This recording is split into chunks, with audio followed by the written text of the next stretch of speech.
Money,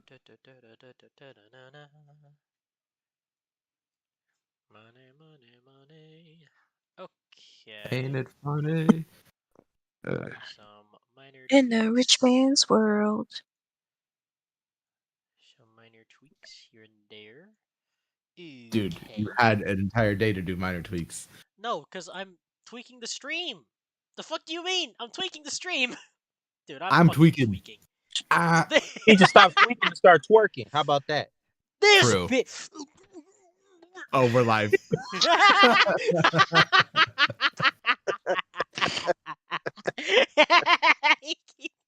I even told you. I You did started not. Yeah, tweaking. but start twerking in the chat right now.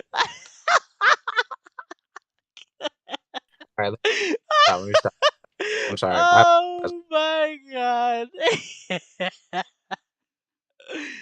Oh man, this is already a fucking beautiful start. I This think is we already should a like beautiful make a ass start. compilation of times that we just start the stream in the most outlandish ways.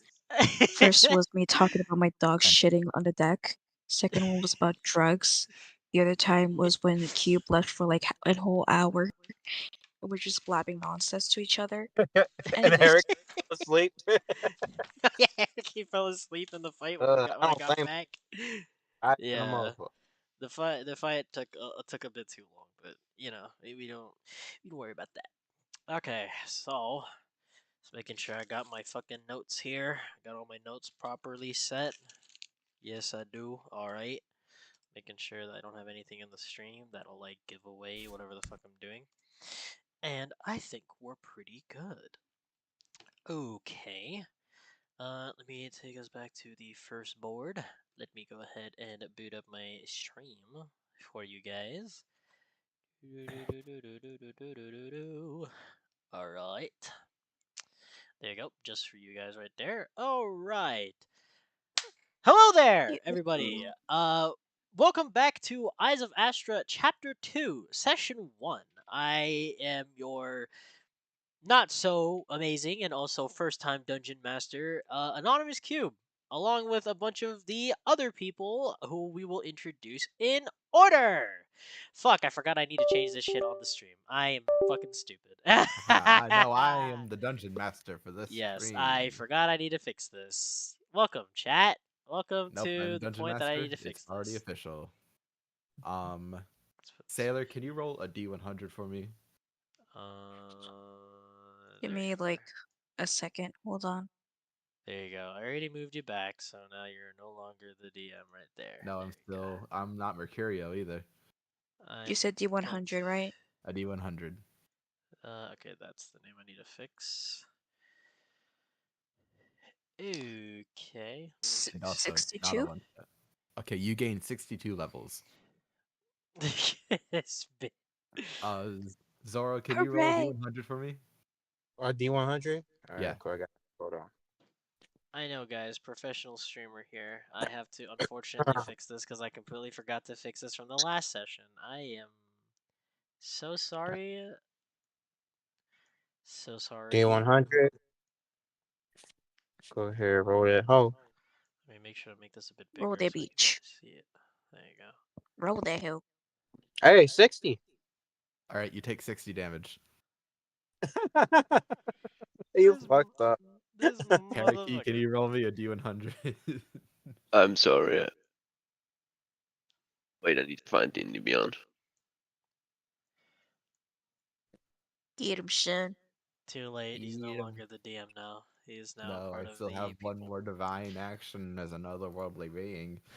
Let me see. Where Get him, is son. the session number? Let me fix the session number for you guys real Yeah. quick. Wow, you spent all those weeks preparing and then this shit. I'm sorry that I We're completely already forgot. held up. Yeah, I am sorry I forgot about the stream portion, okay? I got too excited about like the actual maps and shit that I completely forgot I need to change the shit for the Oh, session. God, There we go. excuse me. I rolled a 42. Okay, let me just go Right, ahead and cool. fix everybody's names real quick. Forgive me, chat. I need to fix this shit. Do you guys want to see a picture of my dog? Of course. That'd be pretty cool. What is that and that? Okay, That's the same thing. okay, I think. Okay, so now I need to fix Why you gotta make this yours. complicated? I'm on D&D right now. For Zoro's, I What do you literally mean just need to add one The O. game. There you go.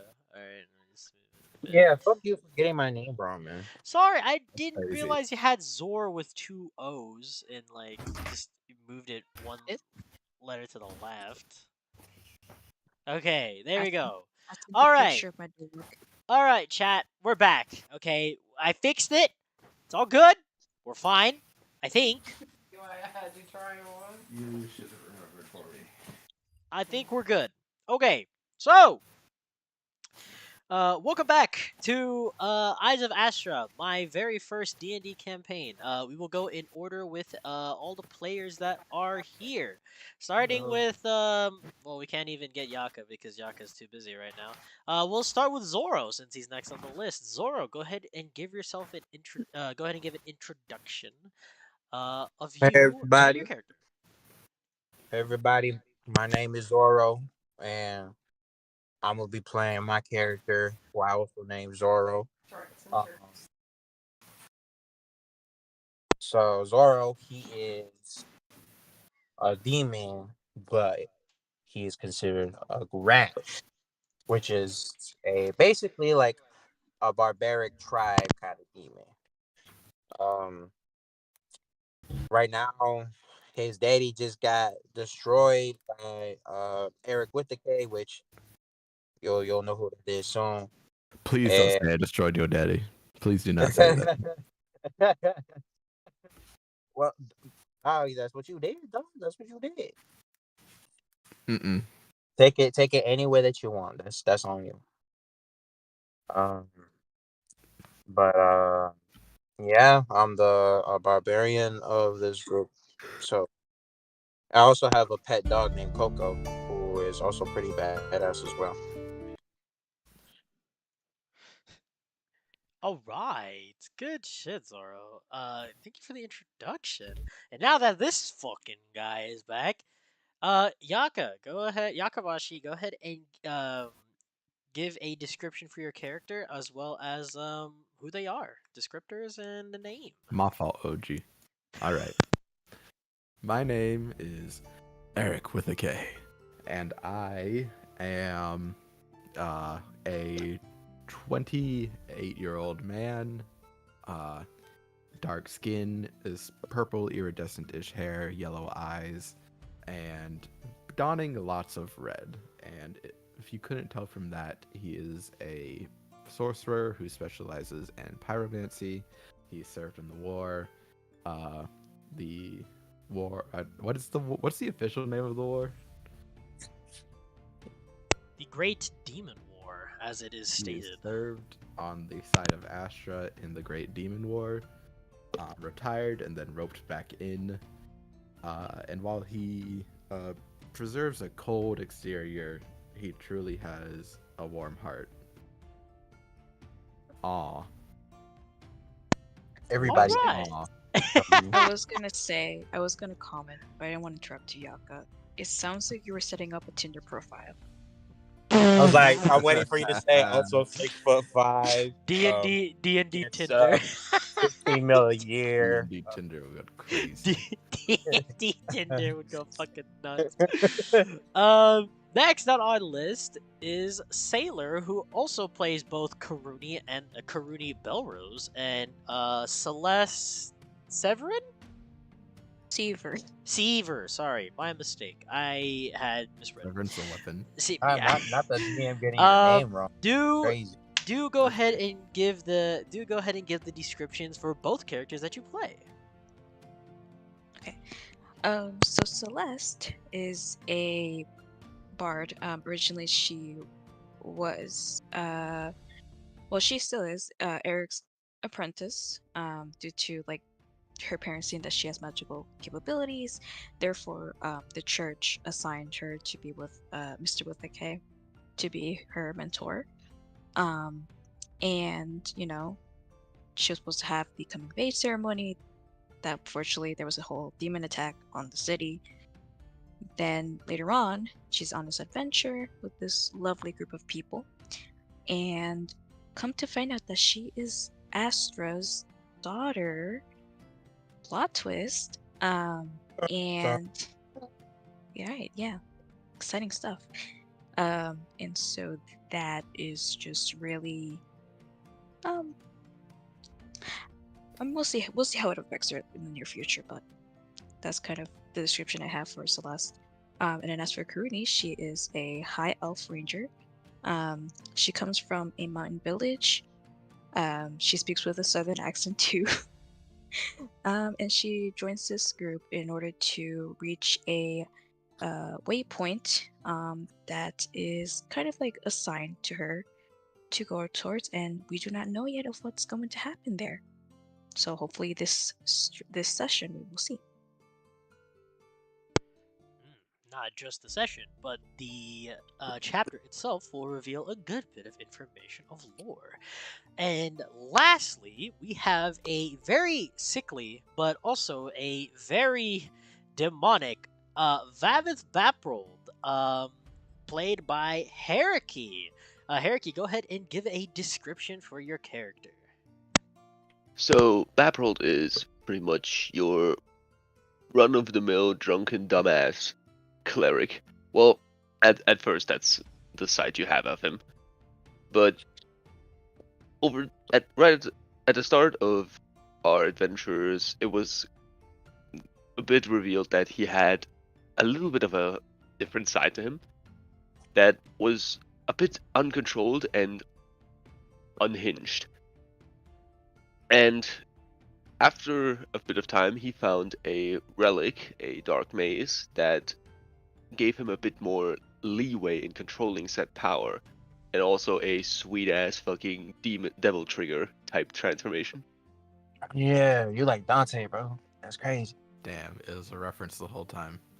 Get the chair. So The chair. Get the plastic chair. pretty much, Vavev's favorite time of activity of the day is just drinking and spending time with his and fellows. But other than that, he's also has a bit of a backstory that is yet to unfold, because he used to work in the same army that Eric did. He has worked under him, but he is still bound to his clerical duties because he likes helping people, despite how bad they are to him. Right. Also, one of the main reasons Zoro really likes Baprold is just because of the fact that Baprold loves drinking just as much as Zoro does. I just realized Celeste and Brapro don't really have a lot of interactions together. There's a few, but it's very few and far between. So Forgot to mention I'm Uh, half demon. That's probably important. Yeah, that is. One is important. The other sorry, is very important. probably important. No, I don't. I don't think it's important. No, it's fine. I don't think the You know- chat minds Yeah, it we'll, either. we'll yeah. burn that bridge when we get there. Burn that bridge. Jesus Christ. Continuing from the previous chapter, our heroes managed to defeat a Hydra that was already injured by a very mind-controlled Jorazal who had apparently went missing. Um, there was a whole funeral that was held before the fight to basically give passing to Zoro, Zoro's I father, Jorazal. gave an amazing speech. I, It was indeed quite the For a heartfelt father speech. that's not even dead. That's Yeah. crazy. And it Um, that's rained. what I'm saying. only to And yes, all that work, for nothing. only to find out that his father actually was not dead yet. They're Um, happy alive, but shit. only to find that a ritual was being held to resummon the Hydra that had that apparently Jorazal had apparently done a lot of damage to. Um, Resulting in a fight between one of the well, actually, to be a bit more clear, two of the 8-star tribunal members having fallen to the party in this one instance. Melith Karnas, a very egotistical individual that was supposed to be a bit more introduced later on in the story, but unfortunately was killed very early. So that changes things. And you could thank Gee, our I wonder player. why. You could thank our player Eric with a K, Yakamashi here, You're for that. welcome. I take Um, tips. He along with him in the clutch. along with the death of the very Hydra that Jorozal had failed to kill, as he was, to give a bit more context, banished and was mind controlled while he was in banishment to the astral plane. We continue now from where we were at the end of the fight of the chapter, chapter 7, or not chapter 7, session 7. We end off there and we start here. At the end of this, you guys see that Jorazal is unconscious, still breathing a little bit, but the gem on his forehead, having cracked, lost its beautiful purple, lustrous color and is now turned a very dark gray. Um, with Jorazal breathing in very, um, very odd intervals, along with the corpse of Melith, Melith Karnas, with the reanimated corpse of Kevin with a K, Eric's brother.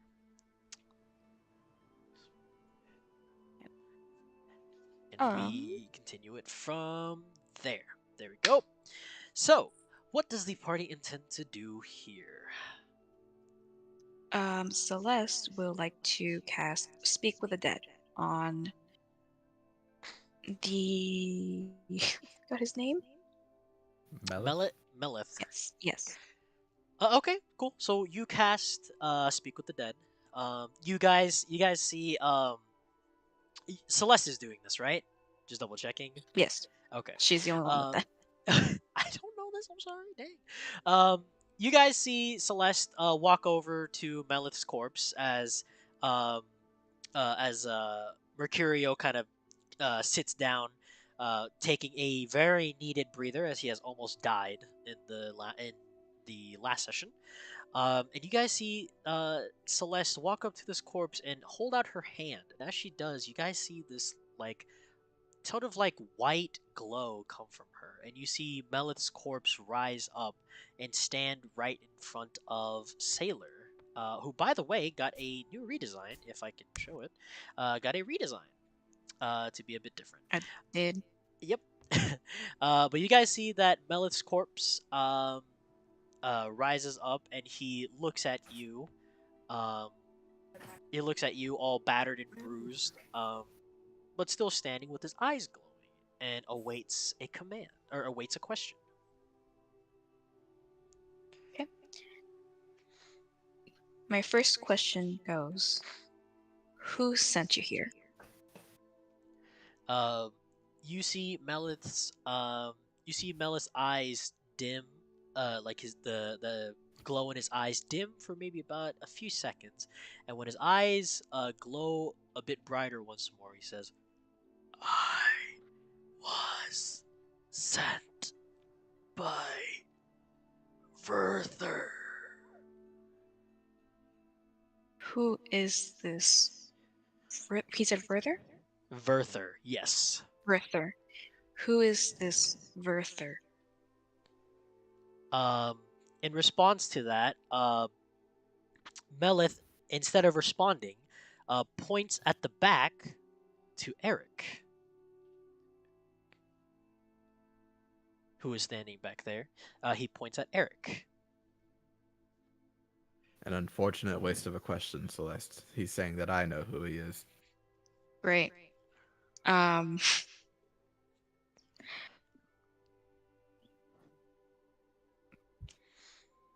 trying to think real hard. Why were you controlling help me out, what's Zoro's dad's name? It's Jorozal. Zorozal? Joro. Jorozal. So Jorozal. Hold on, let me write this down. Hold on. Jorozal. Yes, Jorozal. Jorozal. Jorozal. Jorozal.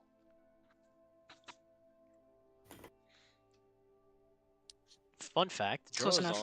Jorozal's name, or Zoro's name, derives from Jorozal's. Fun fact. Really? Yeah. You can see the similarities from it. Anyway, go ahead. Yeah. Repeat the question once more. Sorry. Oh yeah, sorry. Why were you controlling Jurazol? um, you see his eyes dim again once more, and when his eyes glow brighter again, you see that instead of answering the question, he he kind of like weakly moves his hand into his jacket, and you see him pull out you see him pull out a small slip of paper, and he holds it out in front of you. Celeste acknowledges it and she gently takes the piece of paper from his hand. And she looks towards it to see if she's able to read it. You take the piece of paper and you open it. Unfortunately, this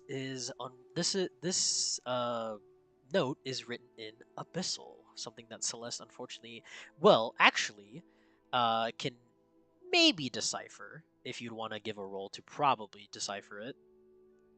Remember Sure. your What? training. Remember my training. If you're gonna try to What would decipher that? it, give me either a perception check or an investigation check. Would I be able to help in any way? Yeah, I was actually gonna ask somebody in the Would party I to be help able Yeah, to out. help in that's any way? Yeah. that's why that's why I told you you could try to decipher it if you'd like. So I choice was up to gonna you. say I just said that like give it to Zoro or Eric. Yeah. So what I'll have her do instead, so she doesn't roll, um, I will have I will look towards Zoro and I would hold out the piece of paper, and she tells Zoro, "Can you do me a favor and read this out for me?" Zoro will nod and then go ahead, take the paper from her, and unfold it so he can see everything that's written. I'm gonna go into a little bit of a narrative portion here, so you don't actually have to like read out the note for what it says. Alright. Basically, um, the note reads out that uh, sorry, excuse me. Fucking, I got something stuck in my throat. Excuse me. Um, as you read out the note to everybody, the note basically gives a descriptor for Melith about his plans that he needs to get done. And one of the major things that Melith was tasked with was collecting a soul of a legendary beast, given to him by none other than, as it's stated on the note, Mad Demon Verther, a name that Eric you know very very intimately. Um, Whoa, it Eric. it Not also that gives a intimately, you dumb fuck. You, Hmm. just you descriptors. I fucking knew it. That choice of words was the wrong choice of words. I knew it. that's um, crazy. uh, I'm burping. this Oh, it one also states that there like are other things that are in this note that are required for a specific ritual, it says in quotations, but it doesn't name out what ritual it is. um, and as for the components, the only component that is read out onto the paper is the soul of a legendary beast tasked for Melith Karnas, and you see two other names written in there for two other specific items. um, a flawless gem of some sort, written for an individual KV, as it says annotations, and then also a corpse. It says in quotations. Given to an individual whose name is not stated or doesn't even have an annotative name either. Um, And so, with that, that is all that is read onto that, or that is all that was written down on the note. Okay. Um, she looks towards the group and she says, "All right, give me some more questions to ask before he starts, I guess, disappearing." I think you have maybe one question before it's how many It's done, questions did you yeah. ask? Yeah, I think you have one more question before the spell ends. Why you such a bitch? That's a bad one. Why you a bitch? No, I'm not. I'm not asking.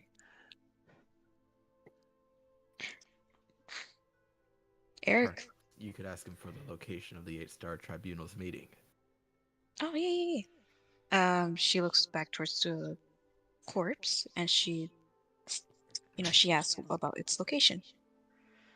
Um, in terms of what the corpse responds to, it responds to your question. It dims, its eyes dim for a quick moment, and you see that it pulls out. You see that it once again weakly pulls out another small piece of paper, a piece of a map of some sort. It is only one portion, one that doesn't exactly give a lot of information per se. It seems like it's more of like a corner piece of a map. Of course, it's a very corner of the map that doesn't connect to anything.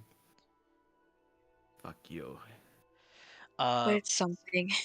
as you So ask, let's just. oh, Oh, sorry. No, no, as continue. as Continue.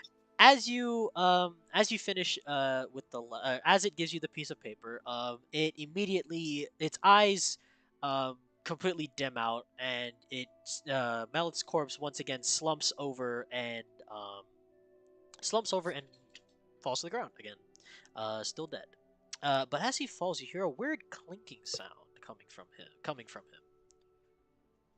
He was a robot. Celeste approaches, and at this point, would she be able to do an investigation check or perception? Depends on what you're trying to do here. What are you trying to do specifically? She's gonna try to find the source of that clinking sound. Okay. You can give me an investigation check, and you guys can also give Absolutely. help too if you want to search the corpse as well, depending. All right, I'll go I'll ahead. give help. Okay. Just give yourself advantage. That Investigation. is. Oh no, I got a 19. Oh, she got a oh. Well, Investigation. you could always be higher. There's no need. Do it again. No, As you don't jinx me. pat as you It's a pat dead. around in his pockets, you come out with two things.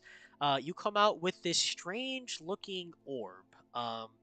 You come out with this strange orb that has a recent crack on the side of it. Um, but you also see a small little I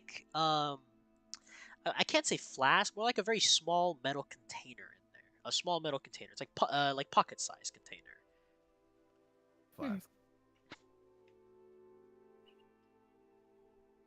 Like it can hold like liquid in it. Because if it is, then it's a flask. It's a container, pretty much like a small iron flask, pretty much, I guess. But it's not Okay. exactly So, holding a. It's not holding a You, liquid. you, It's not holding a you. liquid. so you lied. It's a container that is not holding liquid. Okay, it has Boss, something I in thought you're it. terrible at explaining. A vial? You funny, bro. No, not a vial. It's just Oh, I it's a pocket know. sized container that I that holds know. something in it, and when you shake It's a it, you can hear Stanley. something inside of it. It's a what? Oh, Stanley It's Cup. a Stanley. Jesus Christ! It's a Stanley Cup. And you can I don't see need my at sword the for that. I can use the Stanley you Cup can, as a weapon. you can True. see at the top of it that there is a keyhole. Hmm. Interesting. Is it a Anyone have thieves' tools? chest? Ah, shit. Would have been a perfect time to have a rogue on the party. Let me die I real will quick. try to More use character. my fingernail to unlock it. Oh, what are you trying to do, Zoro? I will try to use my fingernail to unlock it. If you want to give it a try, go ahead. Go ahead and roll with disadvantage. That's Uh, ambitious at the least. for what? Do it for Sleight of hand. sleight of hand. Yes, sleight of hand. With disadvantage. Yes, with disadvantage because you're not using proper tools. You're using your fingernails to try to pick it. Oh, I got a 13. She gave him 13. quadruple disadvantage. Miraculously, uh, as Zoro is fucking around with the lock, you guys hear a clink, and you see that the top part of the capsule pops open. Way to go, Zoro. I'm just like that for real. You feel What me? the You know, fuck? Just like like that. feel me? Like I'm just like that for real. He's built different. I fucking suppose Alright. he is. multi-class barbarian rogue. I don't. I'm just playing. No, that'd be terrible. Jesus That would Alright. definitely be an interesting That's combo. that's not the worst combo I've been suggested. Really? That's crazy. That seems like a Okay. terrible. The top of this container completely pops open. Okay. And then she proceeds to just open it and see what's inside. As you open it, and you kind of shake something out of it, you see that there is like a very neatly rolled piece of paper that is Oh, inside God of damn, what's with this fucking place and papers? Bro, this remind me it. of like Master, bro, when he be trying to look As for you bro. as you unravel this paper, go ahead and give me an intelligence check to see if you can kind of make sense of what this is.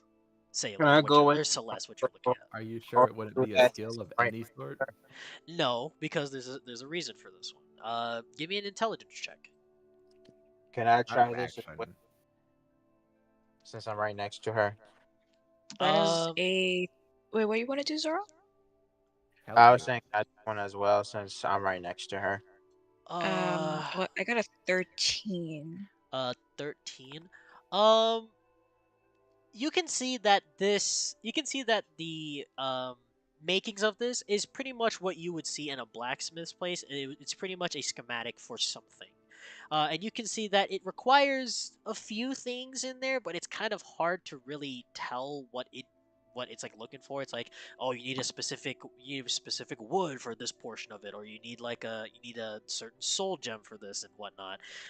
It is Full gem. for your general understanding, you know that it's a schematic. That's crazy. A soul gems? From Skyrim? It is Oh, a it is a schematic for something. That's all you can really tell. It's a weapon of Go sorts, hunting but for bandits real quick. Or for soul Jesus. gems.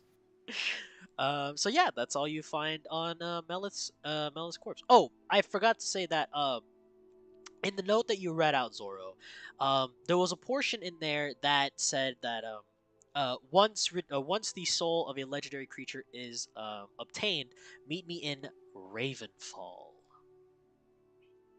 oh my. Fuck.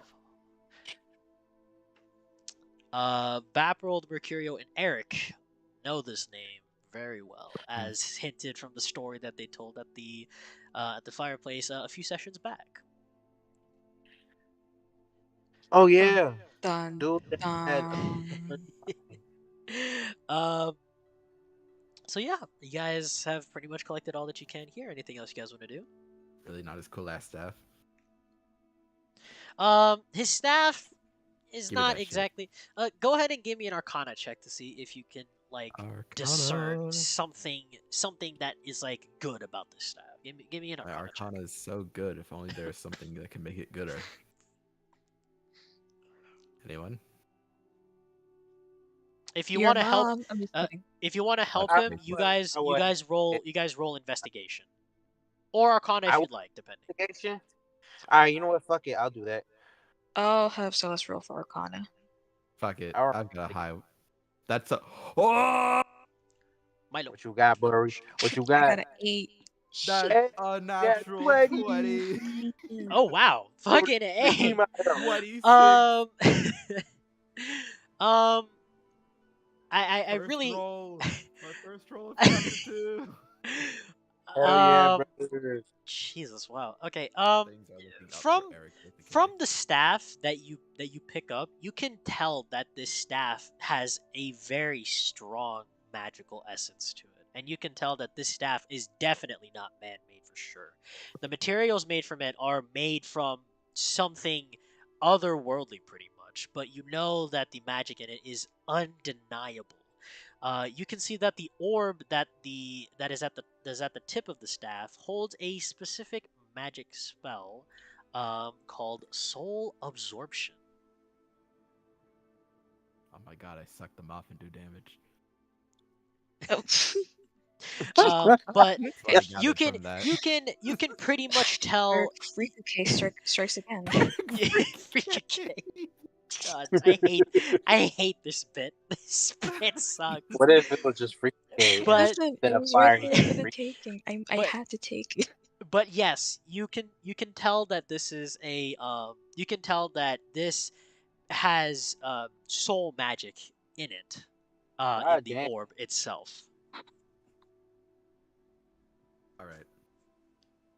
So this is clearly like the opposite of like a divine magic.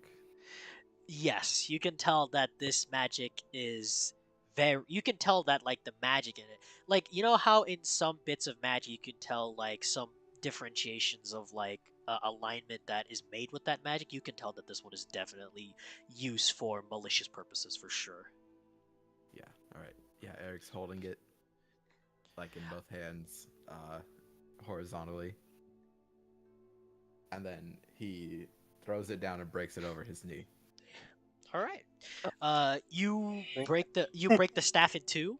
So you just break the staff in two, pretty much, right? Yep. Alright. Crazy. So you break the staff over your knee and it cracks. So it's broken now. You have two pieces. That's a All right. cool ass. I'm gonna throw the orb side of the staff and snap my fingers and cast create bonfire on it. You toss the piece of it, and you guys see almost like like a little firework. He tosses it, and the snap of his finger, you guys see this bright flame happen. And um when the flame engulfs it, you guys hear this enormous shriek as you see this like ginormous soul immediately just create like tremors in this cave as it flies out and away from this place, and it dissipates, leaving only just the pieces of the glass from the orb to just fall and shatter in the floor. I swear to God, bro, if we end up having to fight that later on, I'm blaming you. Eh. Oh, one thing I also need to kind of recollect. If you guys want to, you guys can make an Arcana check on the orb that was found on Melith, if you guys like. All right, I'll do this. Time Lordy. for another insane Arcana check. Yeah, I'm checking that shit 17. too. So Karuni got a 16, Cool, I cool, got cool, an 18. cool. Woo! I mean, and Celeste got a 12. She's actually, not doing too hot yeah. on that. I mean, honestly, I guess the checks were. I guess the checks were still there. I guess you guys didn't really need the checks, but pretty much it says so in the note that it says to retrieve a soul of a legendary beast, and you can pretty much tell that this orb was meant for only one purpose specifically. It is to contain a soul within it. But with Arcana checks, you can tell that this orb, um, the magic in this orb, it pretty much feels like a corrupted divine essence inside of it, like a piece of divine essence was put into this and then was tweaked to be corrupted to serve a different purpose than what the original magic was supposed to. Um,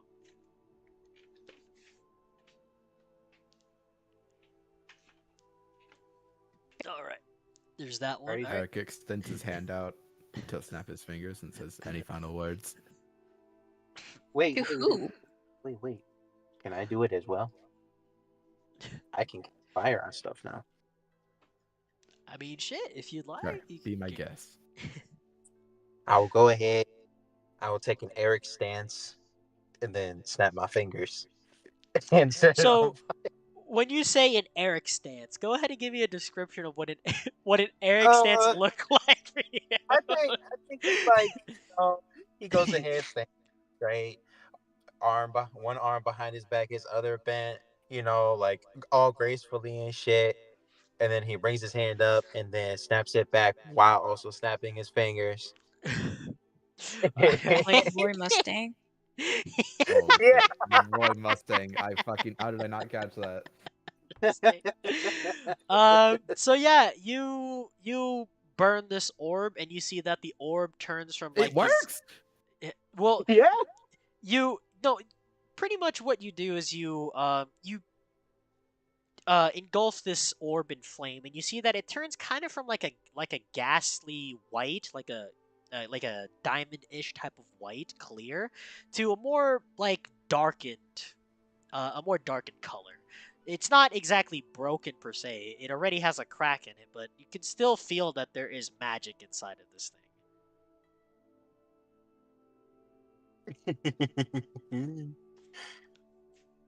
I did an Eric moment.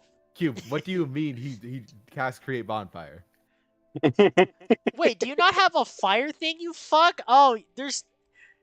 Did I just I No, do. he was goofing off. Oh, I got fucking trolled. Ah, fucking course. Never mind then. What you Redcon. mean, brother? Redcon. I can Sorry, I Redcon. cause I thought fire I thought on. you changed something for your class so that you could be able to do that. My mistake. I didn't read that. My mistake. But yeah, instead of seeing a darkened orb, you guys see this like glassy orb that has still bits of magic inside of it. Okay, I set it on fire. Well, then it does exactly what I just said. It just turns a darkened color, but doesn't shatter it like the other orb did. Without the means to capture a legendary soul, they won't be able to complete whatever ritual this is. Let's hope that's the case. Well, yeah. Mercurio kind of pipes up. He's like, "Well, the note says we gotta go back to, we kind of gotta go back home, Eric, Baprold. So, I've never considered that place my home. yeah, kind of, but I actually don't know what the fuck you're talking about. Ravenfall. How do you know? Yeah, I know what you talk. I know you're talking about Ravenfall, but why would that ever be your home ever? Well, maybe he's talking the first time that y'all were meeting. Yeah, I'd say kind of like Ground Zero where we met. Still That's same. insensitive as fuck. Why would I you still call it want Ground home, Zero? though, Eric. What? Listen, Thousands perished. okay, Thousands. that might not be the right word. I'm sorry, but it's kind of hard Out of to the way. call it anything else otherwise. But it's home regardless. I pushed Somewhat. past him. To where? Behind him. Mercurio, come help me. All right. I mean, not Mercurio. Baffled. I did it again. Oh. Yeah. Jeez. Damn. What is it that you're trying to do here, Eric? I'm going to Kevin.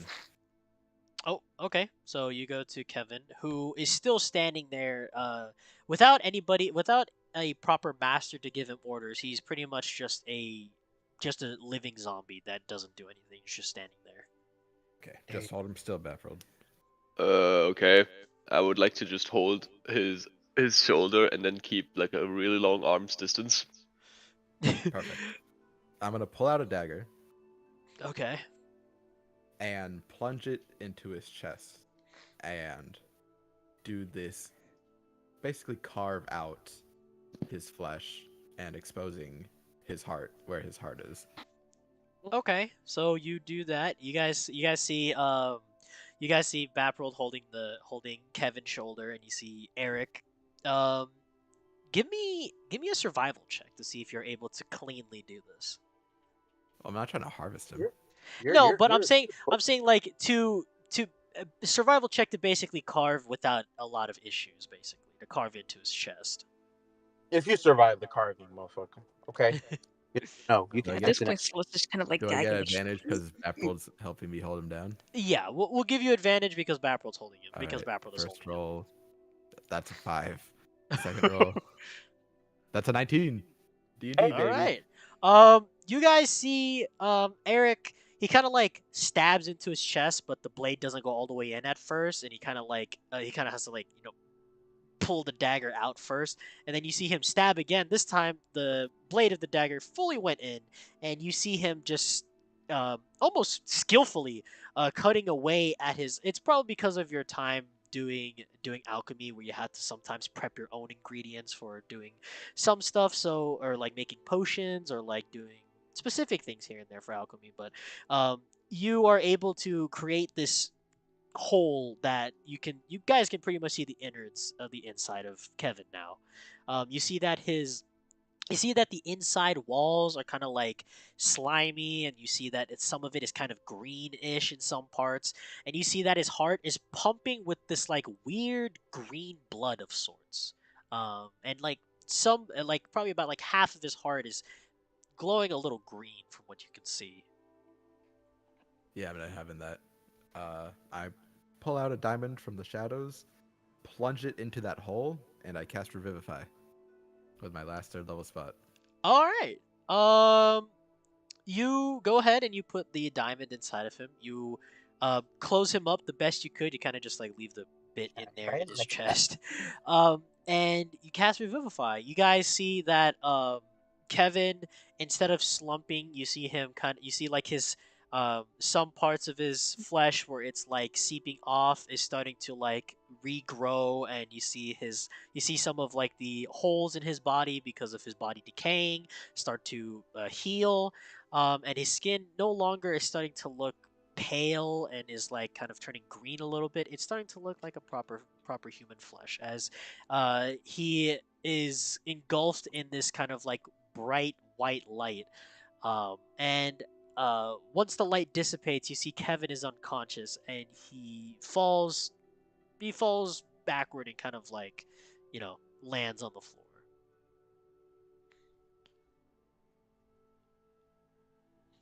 Uh, So got that done. that just happened. so, does he have a diamond for a heart now, or like? It would. That is basically how it works in such an emergency case where a diamond is a material component in the spellcasting. You This know, can only happen. are you Uh, 100% sure about this? Dungeon Mercurio kind Master, of. I'm 100% sure about this. What's up? No, I'm talking to Eric. Like, are you 100% sure you wanted to do that? Oh, Revive him? about reviving Reviving him. Kevin, not if that's Yeah. how it works. I was like, what the No, fuck would it's you with know, Kevin. bitch? Yeah. Yeah, but yeah. So he's asking if it's like, do you really want to revive Kevin? So you wanted to revive him. So you did this intentionally. Um, He was an asshole, but not a monster. Mercurio kind of, you see a surprised look kind of wash over Mercurio's face, like, well, so it seems like the demon does have a heart, huh? I'm out of spell slots. I'm not out of options. Burning hand. Courtney just Brother, speaks. And she's yeah. like, Courtney just speaks, and she's like, no, that's Celeste. I know. I'm just moving this real quick so that it's a bit like more of a gathering here. All right, perfect. So Courtney just speaks up. She's like, so what do you plan on doing with your brother once he's revived? I guess. He's unconscious. He's breathing normally, and he's just Oh, unconscious. awake. I'm gonna have her say awake. Send him home. Let him think about what he's done. Bro gave him a Fair. spanking. That's crazy. Not before I give That- him. Not before I give him a slap on the wrist. Put him on timeout. And I kick the body to see if it wakes up. You kick Kevin, and Kevin kind of like Bitch. jolts. He jolts a little bit. He's like, oh, God, what happened? Oh, Hey, asshole. I felt this Also, plunge while I in was my. rummaging in there, I saw that you had a ruptured gallbladder, Jesus. so I removed that too. Jesus You Christ. can thank me later. Uh, Actually, thank me now. Kevin, Kiss his Kevin, toe. like Kevin starts to look up, and you see his eyes are starting to readjust. He's like, oh, I swear I thought I saw the light, and I felt this pain in my chest, and where am I? You see him kind of like squint at you, Eric. He's like, Eric, is that you? Welcome to hell. Oh, haha. Funny as always. You see him kind of. You think I'm joking? You see him kind of get Coco, up and like dust try to himself a bite little his ankle, but actually don't. bit. Kevin, What? you Are we see not Kevin get literally up in and fucking dust hell? himself. Yes, Oh, but What I was Kevin, gonna say. you see Kevin kind of get up and dust himself. He's like, very funny. Now where actually are we? Have you died too? God, I'm gonna have to see your stupid face here in heaven too. Do I? You believe you Thank go He to ain't heaven? lying, Confirming hun. Christianity. He ain't lying, hun. And sorry, who are you? I grab him by basically by his yes, under his chin, and just hold him and inspect. What's with you, Is Graham? he at all demon-like? Um. So wait, what were you trying to do? Your microphone kind of cut a little bit for me. What were you trying to do exactly? Hell. Chat. Okay. Okay. Hell was Alpha wolf type beat. I can't tell if What? he's lagging or I am because his voice seems to be cutting out for me. Is that just me? I No, I can't hear tell. him. Is he talking now? no. There you go. Now I can. Okay. Go ahead. What were you trying to do Okay. exactly? I trying to see if he's. Oh God, who's that in the fuck? That's Zoro. Zoro, Zoro. mute your All microphone. right. We're gonna. All right. There you go. I was gonna mute him on my stream, but okay. What is it you're trying to do here? Because Oh, he's lagging now. Oh, now he's like, I knew it Damn. wasn't me. So yes, you are lagging, Yaka. You are lagging. Fuck, this is why I want to do this at a proper like tabletop, not when it's over a stream because it's lag as fuck. But regardless, what is it you're trying to do? Okay, there you go. I It's hear it's a coming hello. it's coming back a bit. So okay, tell me quickly, what are you trying to do? I need to see if he demon at all.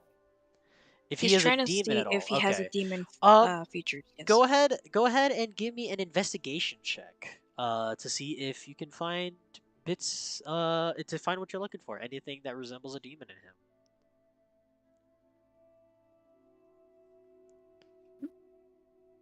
That's a 9. You root around and he seems fairly normal. It seems fine, aside from all the cuts and bruises and some of the skin feeling a little like not smooth. It feels like very kind of rough. But those will kind of smoothen out in time. It takes a bit for the body to kind of get used to pumping and working again after dying. But you see, he looks over. He's like, "Let go of me, you fucking cretin!" And he kind of moves you away from him. That's no way to speak to your savior. Savior? Doubt it. The hell are you even doing here anyway? What's with the big beast? What, killed him and what, you probably died or something? I could be asking you the same question. What are you here? Well, I mean, isn't it obvious? I mean, hell, we're in heaven. I think so. I mean, you can tell with the temple and everything. Oh, he's an Wanna break idiot. the news to him? I can Oh, see where you're the smart one. Repeat that, Yaka. Sorry. You want to break the news to him? Anyone want to break the news to him? He asks. Mercurio looks over. He's like, I don't. I'm not. This is. I You feel know- like this should be a family business. It's a family ordeal. If not, I'll take it. I guess. He looks over. He's like, sorry, wait. Who in all of the hells are all of you, and why the hell are you green? As he's pointing at you, Zoro. He's like, Now that's Oh. not. Motherfucker, I will have my dog bite your balls off. Wait. he looks Oh. over. He looks over. He's like, jeez, man, heaven really allows different people in here, do they? Oh my goodness. Oh. What's Man. that? You're not Pretty attacking. weird. Nah, Like, I'm wait, what gonna is wait, take that you wait. there supposed to though. mean? I would like to go Everyone, ahead. I would wait. like to go ahead. Uh, Actually, no, never mind. Never mind. j- I'm not gonna risk it. I'm not gonna risk it. everyone, leave this to me. I've, I got the perfect thing for this. I would just He- like to. Is he currently still like sitting down? Is he like?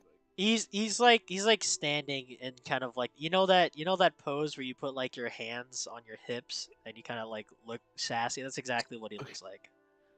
Okay. Oh, see a twin. Sassy man apocalypse. So Sassy I'm man. currently in. So I'm currently in human form. Yes. Oh boy. Okay. Um. I Oh would just my like god. to. I would just Stop. like to Don't do that approach to him. this good man. Okay, kind sir. There seems to be a slight misconception here. There's an easy way for you to figure out where we are currently. Now, in a few seconds, there's something that's gonna happen with my body, and now depending on what you see happens, it will pretty much tell you where you end up, where you are currently. If you see me in my angelic form, you will know that you are in heaven. If you see me in my demonic form, I'm sorry to say things aren't looking bright for you currently.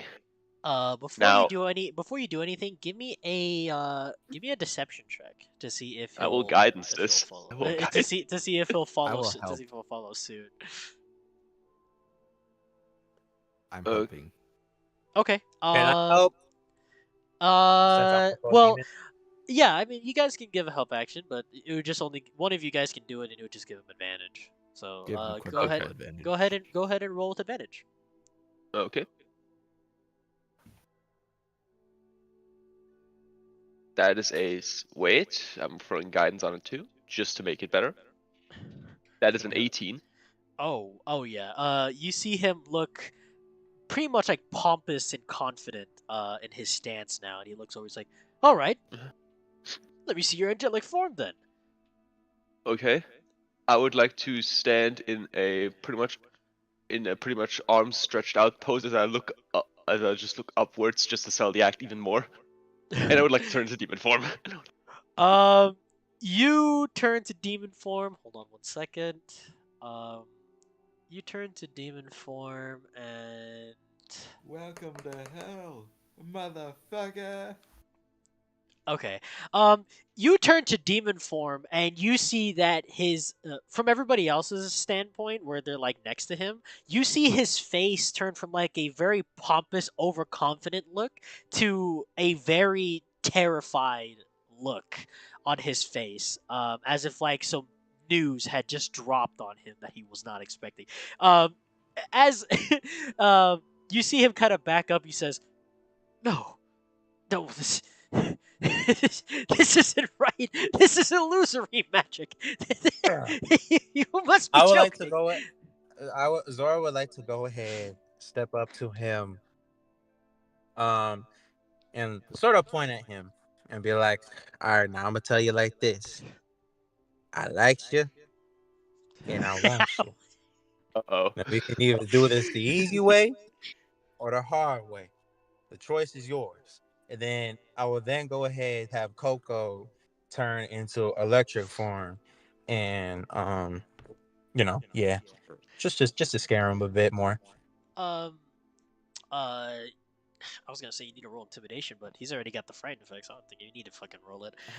You see him look terrified, and he's like, a, a demon speaking common. How how are you? How are you doing this? This is no. This is I must have lost my mind somewhere. You see him kind of like pacing back and forth as he's like scratching the sides of his head. He's like, this is all a dream. This is a dream. Yes, this just must be a dream. Demon speaking common, me being in hell. No, there's no way. He looks I'd over like at to you. knock him out. He looks over at you, Celeste, before you do that. He looks over at you, Celeste. He's like, "You! I recognize you. You're that girl. That girl that went to speak to my brother. There must be some kind of misconception here. This is heaven, no?" Zoro, Zoro would like to interject and say, I'm "I didn't sorry, hear Mr. you make with a the K. decision." It's not an illusion.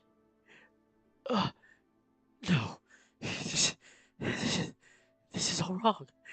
This can't be. You see him kind of like stumble, and he falls over onto his ass, and he's like, no, no. Dungeon This Master, can't be. I just punch him. I knock his ass out. You go over. He looks up at you, Eric, and you clock him straight in the face, and he is out cold. With that You very know, terrified Good expression on job, his fellas. face. Yeah, a you very know, terrified expression on his face as he's knocked down. Eric, this is the first time I'll say it, but you actually are cooler than somebody else. Your brother is lame. He is Ernie just lame. watched, and she kind of has like a face like of excitement, and she's like, wow, first time I ever saw you not cast a spell on anything. Mercurio It looks felt over. personal. He's like, yeah. I mean, look at that. He finally uses hands now. That's good. He kind of. You hear like a Burning little. his- You hear like a little applause from Mercurio. It's like, yeah, that's it right there. Physical strength, yeah. And you see Mercurio start to do like these weird like bodybuilding poses as he's like, yeah, Eric, yeah. JoJo reference. Nah, that's crazy. um, but yeah, you guys have received a couple things. You received a schematic for a weapon of sorts. You received a note from Werther himself. Um, you had also received a piece of a map. Hmm. Cool. There's a Okay. wanna Now go that when you need to know. Man. Um, business is pretty much done here. With that, the So, map. first of all, since let's get like a list of things to do from now on. First and foremost, Zoro, your father. Oh, he'll be fine. He's survived worse injuries. uh, His you will As long is strong. you can feel that Drorzal is like, not, pretty much like in a cold, like a knocked out cold state. So he's breathing. It's just that his breathing is a little irregular, and he's almost like he was just punched really hard in the face, pretty much, and he's just there on the floor. Okay, so at least we have. So that's just another body to drag. I got you. Second. Don't worry. I won't force you to deal with that. Okay. Secondly, proof of kill of the Hydra. We just take a head, or Absolutely. That's all we okay, gotta do. we can get Can't that. check. We can Check. get, okay. Sailor, if you were so kind. Sorry, who? Celeste? Celeste. Yeah. Celeste, if you were so kind, just remove middle head, since that one seems to still have his eyes. Yep. Remove the head. For that, I think it would be better for Karina to do it because she's able to, you know, actually skin an animal or at least preserve parts. Let me do a quick roll. Okay. As you guys are here talking about who is going to take off the head of the Hydra, you guys hear a hacking away. As you see Mercurio at the Hydra head already hacking away from like the base of the neck where it connects to the torso. You see him just pick up one of the Yuan T swords and is just hacking away at it until it comes clean off. Um, the whole neck with the head in tow. You see Mercurio look over. He's like, "Is this the one you're looking for?" As he's just covered in this just Hydra blood that's like a mixture of like this weird green sliminess to it. He's like, Perfect. Yeah. Seems like your apprentice already got it. Yep. Yeah. No. This- Would you be able to carry that? Alrighty. Other than that, it's pretty much just grave robbing. Other than that, "Hey, Eric."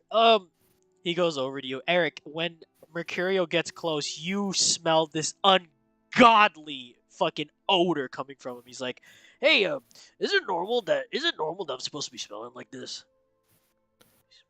Oh my gosh, bro! Jesus Christ!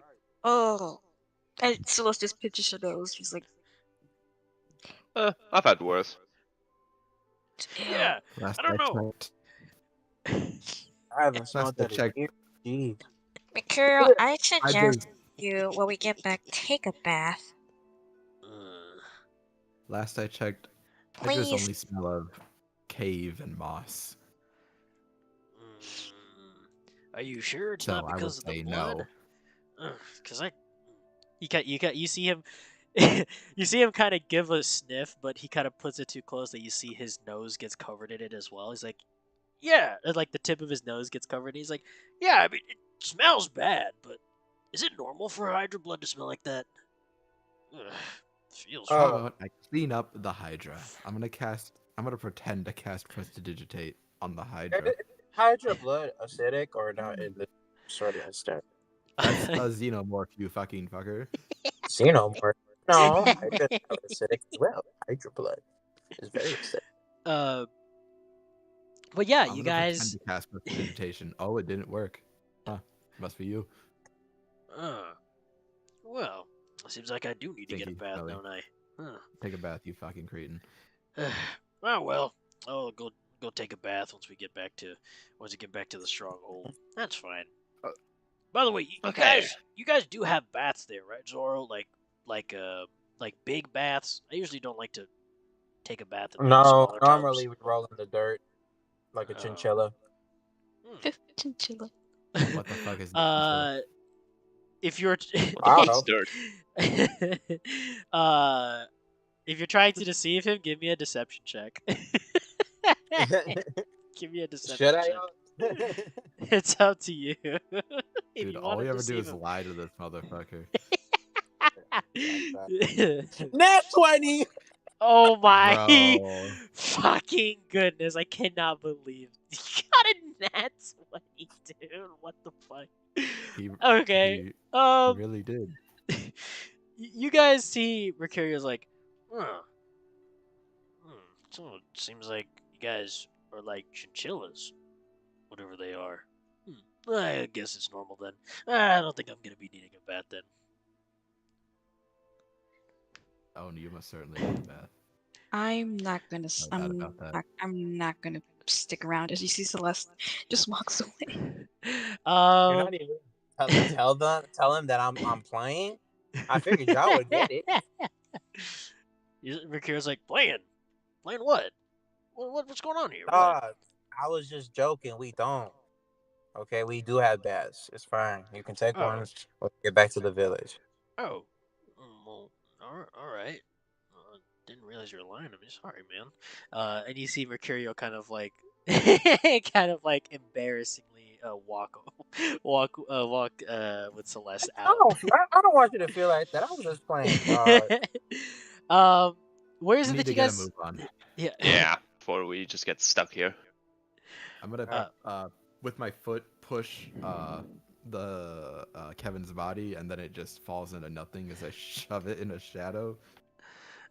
You basically push Kevin into one of the shadow. Like you stand stand behind. Your shadow connects with the nearest thing to you, and you kind of just like kick Kevin little by little into your shadow until he's like fully Wait. engulfed by it.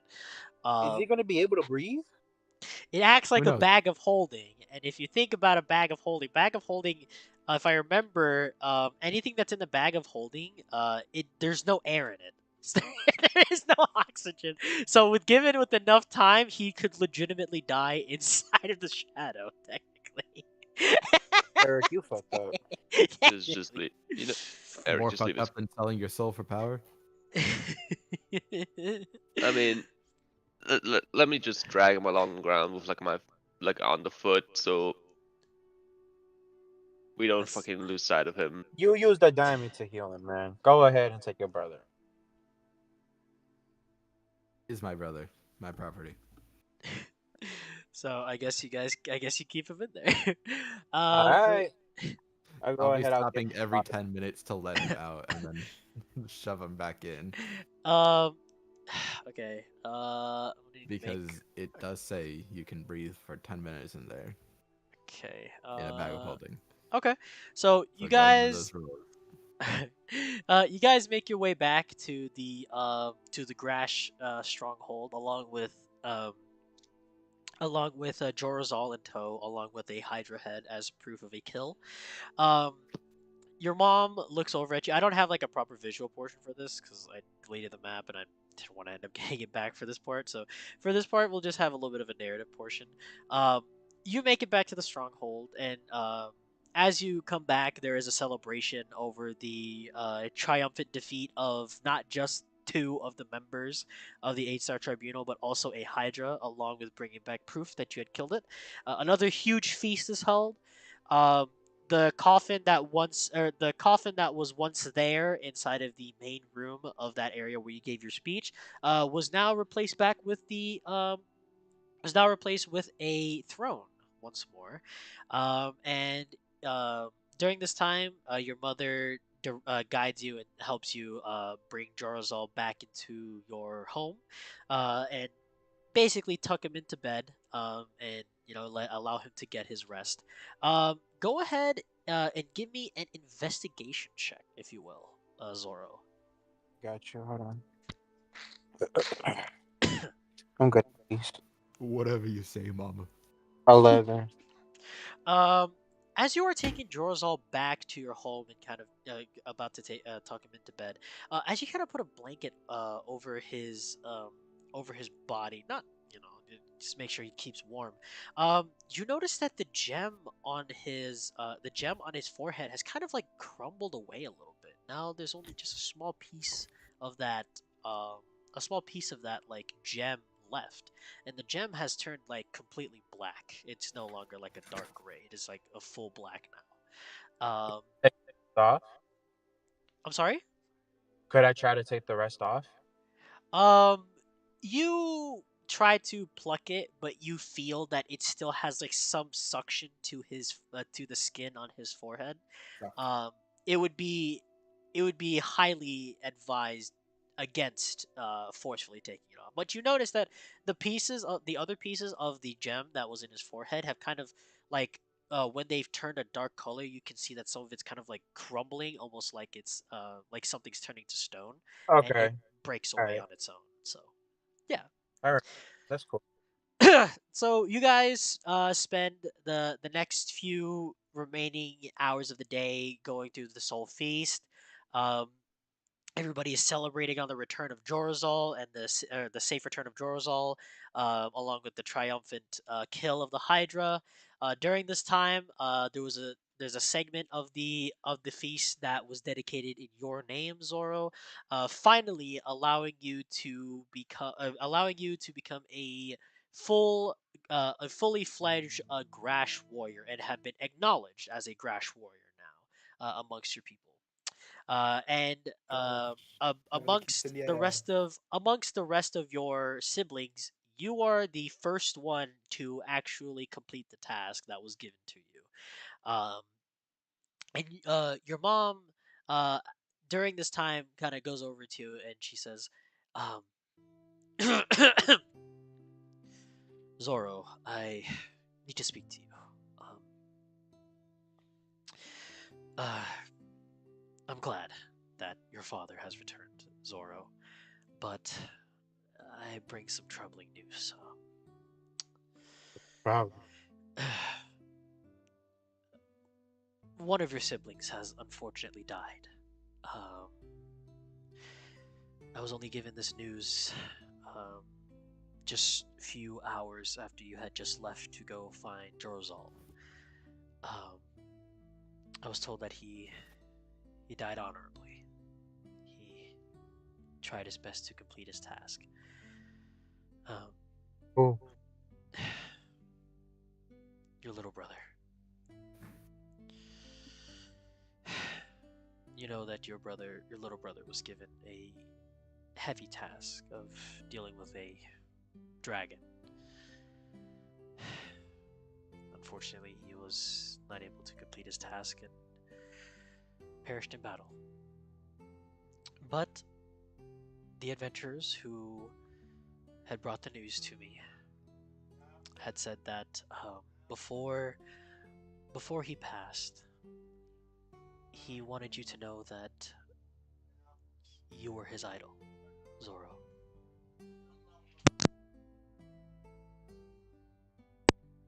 That's all I wanted to give to you, Zoro.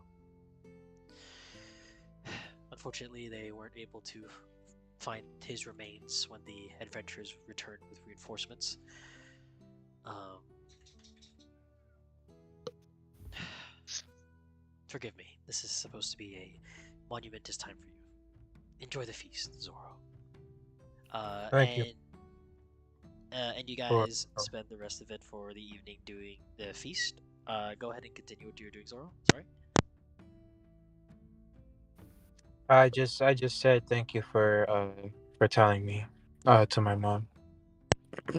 She gives you a nod and goes back to your home to kind of check up on Drozo. We have a brief intermission real quick because I have to help my dad with something. I'll be right back. Can we get a fucking break with people dying, please? What the fuck, bro? I just saved my dad. Hey, if there's no remains, then that means you can save him too, probably. Oh my Is this like god, Zoro's canon event? A family member dies every week. And bro. It has to be a family member has to die. I but can yeah, I you can just said see, your dad, but your little brother. He said that dude, dude, this idol. dude. I swear, we get to chapter 3 first session. Suddenly, like carrier pigeon comes in. Oh, by the way, Zoro, your mom died. Oh, by the way. By the Yeah, way, and your it- mom might died. have sent Your this pigeon grandma. because you Nah, don't have no, any I'm not family gonna members lie. left. My My bad. description might have something to do with it. My background. Yeah, we had to send this Um, fucking pigeon because you don't have any I mean, family didn't members they left to say tell that you. your family has like a curse or something? Your entire race has a prophecy fated against them for slavery.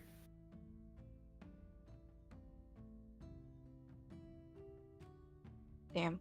That's crazy in itself. I'm not gonna hold you. I mean, if we do encounter that dragon later on, just know Karuni. She's a Drake warden, so Damn, conflicting ideals. that's true. That's true. Okay, I am back. I am sorry. I had to help out with some minor Nah, stuff here. Cube, shut the fuck up. Why the fuck you just gonna drop that on me? Huh? Why are you just gonna drop that on me? Oh, by the way, this is supposed to be a monumentous, party here, but yeah, your siblings are dead. One of them, anyway. The one that looked up to you, that side that you were his idol. Yeah, he died honorably. This this I feel like plays that could have been said at a Purple, better though. time. um this will play in. Don't worry. I know it's fucked, but this will play in a bit later. So, you guys go ahead and enjoy the feast. And once the celebrations are over and the party has died down, it is nighttime. And everybody is kind of making their way to, pretty much making their way to go home, get some rest, and get ready for the next day. Um, you guys are all uh, wearied and tired out from the whole events of not just the fight, but also the party that came afterward. Go ahead and get everybody take a long rest for yourselves. Hooray! Yep, I'm going to give you guys a long rest for that. Um, and you guys wake up the next morning after, and you guys have gathered together once more at the at the tables, um, the feasting tables where you guys are delivered breakfast by some of the Grash people, um, and you guys are now sitting at this table.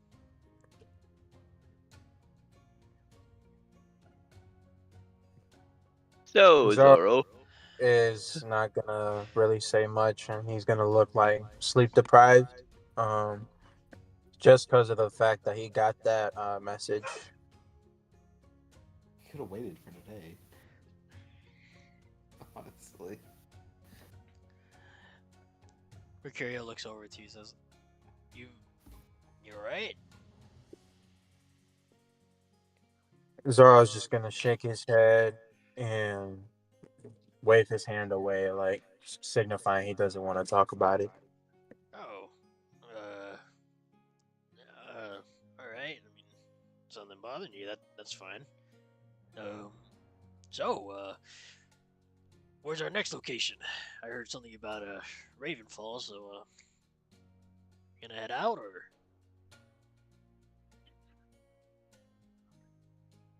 Well,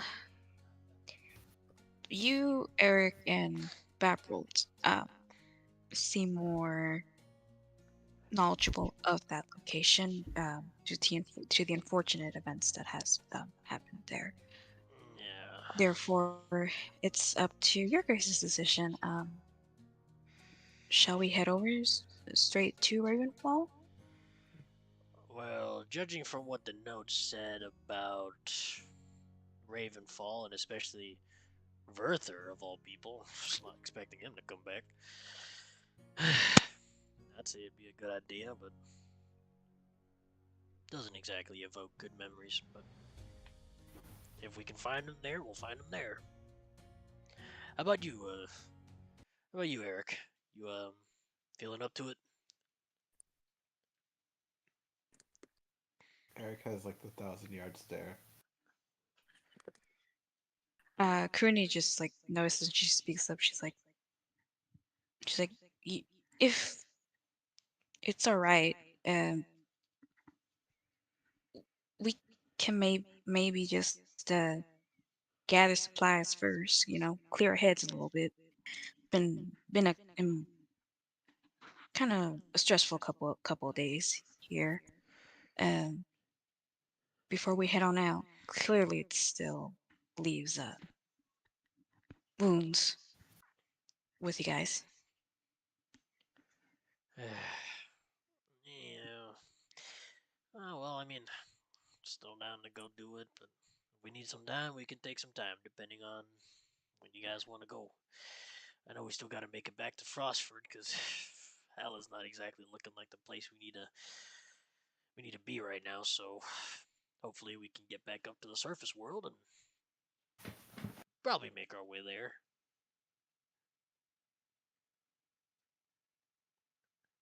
Say, how you feeling about it, Baprold? Fuck. I've been talking to myself for the last 5 minutes. It's okay. Damn. So, past the past. It doesn't change what happened there. We should probably just go. Yeah.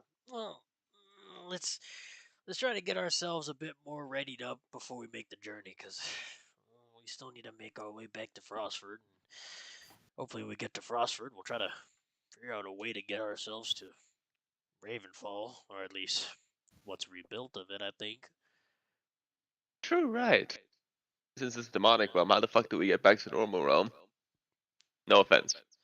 Uh, as you speak that, Zoro's mother comes up and she says, uh, "My clerics and I have allowed some things to occur while you were gone, and we had been able to decipher ways to access portals. The ones that, from what I hear, some of the other demons are able to use. We will be able to take you back up to your world, per se. Um, just let us know when you are ready." Well, what do you guys say? I'll say we'll go at what time is it currently? It's more around the morning time, so I'd say probably about like 9:30 ish. All right, gather your shit, get ready. We'll leave in the afternoon. Mercurio Fine goes with over. me. It's like Mercurio gets up from the table. He gives a thumbs up. He's like, "All right, gotcha. Time to head back and go grab my stuff." Mercurio walks off and goes packs his things. By the way, how's your brother doing, Eric? Sorry, what? How's your brother doing? Did you give him time to breathe at night? Oh shit. and a shadow from the ceiling like opens up, and he You, falls all the way and lands on the table. you guys see him crash onto the table. He's like, Bruni just kind of glares to Kevin, and she's like, I was eating that. ugh, You're welcome, by the way, Eric. ugh, All right, thank ugh. you. Get him the fuck off the table, man. Catch your breath. I, What, what was that? I'll take Where that are as a we, yes. Eric? And I snap my fingers and I send him back to the shadow realm. You guys see another shadow open. I'm like, no. you know, that was probably for the best. The second he sees all these crash, he's probably gonna throw a fit. Better I'm gonna go. keep prying guys away from here lest he have a fit of rage. I I'm think gonna I'm done with go. breakfast. And Celeste just gets up and goes to pack up. The Grash eats so much meat. There's nothing here for me to eat at all. Zoro? That just sounds you're weak. I'm gonna just go ahead and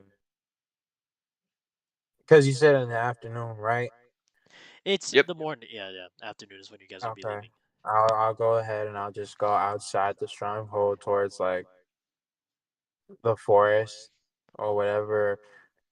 Did they have a forest around me? They did, Yes, no? there is a forest. The forest is filled with elderwood, which is from what your understanding of it is a tougher wood than the usual wood you would see out in the human world. Um, okay. Elderwood forest is where is what you're walking through. You can hear all sorts of sounds from different demons here and there popping up. You hear skitterings across the bushes, but it's nothing that you haven't heard before. Nothing I really need to be too worried about. Pretty much, yes. It's all Okay. stuff that you already. It's just the wilderness being the It's wilderness. basically like the bugs equivalent for the demon world. Yeah, pretty much. Okay, cool. All right. Honestly, Zoro, right now, um, there is a lot of emotion just because of the roller coaster that he's had. Though he felt like he wasn't fully able to get out, um, even while fighting the Hydra. So he's just gonna take his two hammers and just start, I guess, fucking wailing at the tree. Not really like trying to chop it, just to hit it, just to like get take some aggression out. Okay. You go ahead and you just start whacking at this tree, and you know that this tree is tough. That even with your blackstone hammers, you are swinging at this tree. You can see that the tree is it's making small dents in the tree. Unlike a human tree where you'd swing your hammer and it would completely break it in one swing. This one, it is taking the beating from your hammers as you are just swinging faster and harder at this tree uh, until uh, until it gets to a point where your hammer literally flies out of your hand on like your 70th swing at this tree. It hits the tree and it flies straight out of your hand.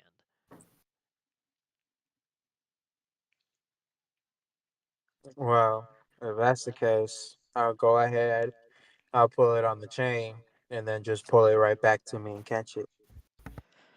Sounds good. You continue wailing on this tree, and everybody else that's inside the stronghold, you guys can hear this like tremor that is getting stronger and stronger and stronger as the minutes go by. Um, and it seems like it's coming from somewhere outside of the stronghold, from everybody else's perspective.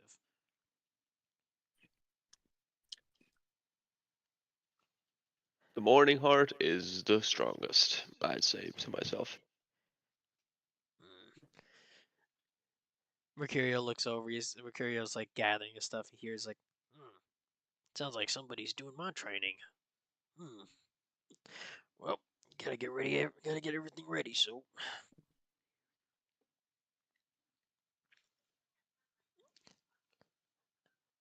So do you continue wailing on this tree? How? Okay, let's say how long exactly do you wail on this tree for? I don't really have anything to pack. Um, so I just keep on doing it for like the majority of the time, and then just save like the 30 minutes for just to double check, just to make sure I did have everything and like everything packed that I needed or that I even had to begin with. All right, sounds good. Um, you go back after a good few hours of wailing on trees, and you get most of your stuff packed. Um, Um, as you get your stuff packed and you are taking it with you, you guys see that at the portal that you guys originally went through to go to the Temple of Ulumkara, you guys, you Zoro, you see that everybody has gathered around. They're kind of just like sitting around waiting. Some of them are checking their equipment, making sure that everything is all good. Just waiting. Yeah, Celeste just kind of like adjusting her back. She's like, swinging it over, and she's like, I should really lay off some stuff. I feel like it's getting heavier each town, each place we visit. Mercurio goes over. He's like, "Do you need any help?" Celeste looks to him. She's like, I mean, I don't want to bother you. It's fine. I can maybe just build up my strength, or I don't. No, no, Again, no, I no. don't want to It's bother. it's fine. It's fine. I mean, I'm not really packing much. You guys see Mercurio take off his pack. He Double opens it. innuendo. He opens his pack and you see that there's literally just like a shirt, his bloody shirt that he hasn't cleaned from when he killed the Hydra. You see his like you see some of the chainmail that's like at like the bottom of his bag with some boots and then like a few bits of like rations in his bag and that's literally it. There's like it is barren what is in there. He looks over, he's like, "Yeah, I'm not really carrying much, so I mean, I can help carry your bag. It's no problem." Uh, yeah, sure. I'd like that. And you see her just take her bag off, and she hands it to Mercurio. Thanks again. Yeah, hey, no problem. Of course, of course. Trying to make sure I. And as she hands to, I will say, she kind of brushes her hands against his, and she's like, "Oh, sorry." Oh, no problem. It's fine. Yeah. You Anybody else corny as hell, here? bruh. Anybody else here? You guys can make perception checks if you'd like. Why? If you'd like, that's why I said you don't have to. My passive's a Um, 16. um. Anyway, um, Zoro, you guys see everybody's just waiting by the portal. It seems like they haven't been waiting here for long. It's like they just got there, but yeah. That's a 7. I'll go ahead and just I'm not saying too much. I'll just nod at people, say hello, um, and go ahead and go towards the group. Um, just that I'm definitely not myself. I'm definitely not very energetic or nothing like that. I'm just you know stoic, I guess. I don't know. Mercurio looks over and he kind of notices your stokedness. He's like, "So, you ready to head out, man, or still want to stick around home for a little I while?" I just give a tired nod and sort of just like a, a thumbs up, but you could tell it's not like a real thumbs up. Mercurio looks over. He kind of nods, like, all right, well, time to make our way back to Frostford." And he picks up his bag along with Celeste. Your mother comes out, Zoro. She goes over to you and sees you're very depressed, and she kind of goes over and caresses your cheek a little bit. And she says, "Don't worry, we'll make sure that things change around here while you're gone. Okay? So don't worry about us here." I just give a slight nod and then pull her in for a hug. You give your mom a hug. Um, and you can hear some people kind of like rustling around and whatnot.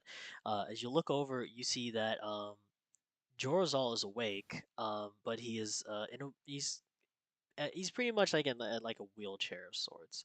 Um, and a lot of the people are gathering around him, giving praise to him, thanking him that thanking whatever god is out there that he is still alive and whatnot.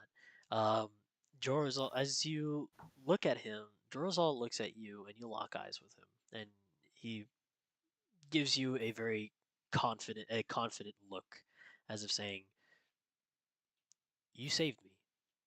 I'm pretty sure there's more out there for you to learn. There's nothing more that we can give you. All that comes now is experience. So go out there, make a name for yourself." And he gives you a pretty much like an approving nod. He said that all with one look. It's a look, okay? It's a It's look. it's So the sure. like a grash thing, you know. Yeah. It's just I guess. Sure. you wouldn't get it. You're not fully Yeah, grash. I wouldn't. You wouldn't I get suppose I wouldn't. it. So, yeah, everybody head to the portal, right? I would like Oh, to first. So I would like to, cause do I still have the spear, or does he have it now? you still have it with you. What I would like to give it to him then. Perfect. Um you let go of your mom, and you go over to him. Um, do you have the spear? Would you think around this time you'd have the trident with you already, or would you have just left it in your living quarters? No, I have it with me. All right. So you walk up to him. You see that everybody kind of looks at you as like all the people that gathered around Jorazal. They look at you and then they kind of part so that you can go directly to your father. You go over to him and he looks up at you from the cherries and he looks up. He says, "Son, I would like to go ahead, um, get down on one knee and then present him his trident while also bowing my head. uh, draws all you see all the people you kind of hear like murmurs across the crowd. You're like ooh and whatever and whatnot. And um as you are bowing to him and presenting the trident, um you feel a little pushback. um and as you look up at Jorazal, you see him kind of pushing the trident away from him to you, and he says, "My son, you you need to prove a name as an Utgar. All of the training that I have taught you, everything that you have taught me, there is nothing more that we can teach you here. All that comes left is experience. Please, my son." And you feel his hand on your shoulder. He says, "Make the Utgar proud."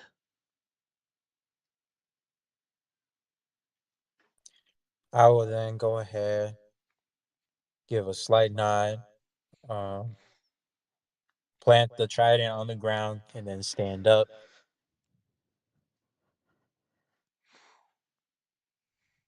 And then just take a deep breath, and then go ahead and go to the rest of the group. Um, all right, you get up, you breathe deep, and you walk back to the group. Your mom looks over at you. You can see that you can see little bits of tears strolling down her face, but it's not like sad tears. It's more of like joyous ones.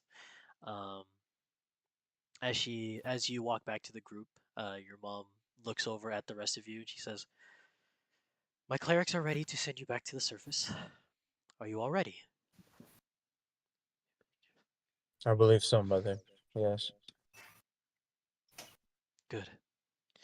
And you hear her in a old tongue uh say a few words, and you see that the three clerics that are by the entrance portal, they give a bow, and you see them doing these weird symbols on their hands until they go to one symbol and they hold it, and you see that a little spark of light um, appears from thin air, and then it sparks more and more until this bright blue portal opens up, and on the other side of it is the library that you guys once entered, or that you guys were before you entered to go to Death's Door.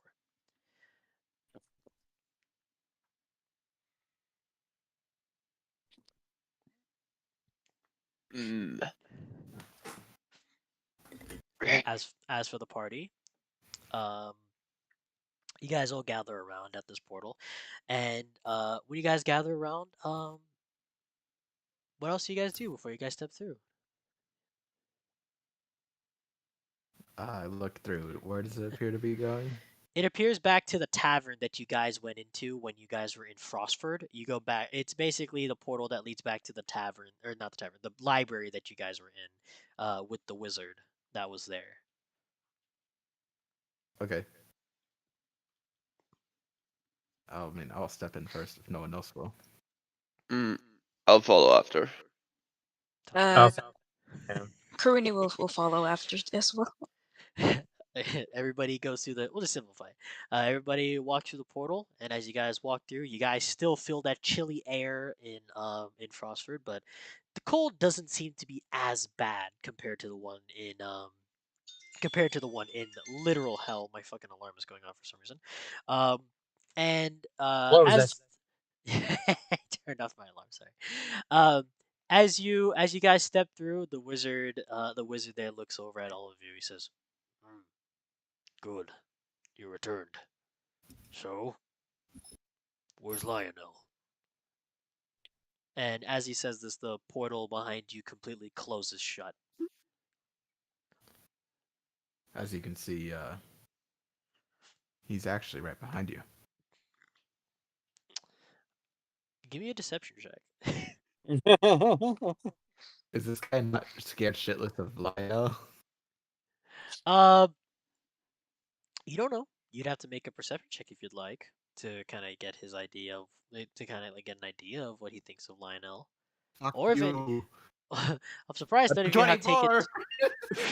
Jeez. um, you can tell that he kind of has like a respect for Lionel. Not more so of like fear, but more so of like respect for him. And he still looks over at all of you. He says, "Where's Lionel?"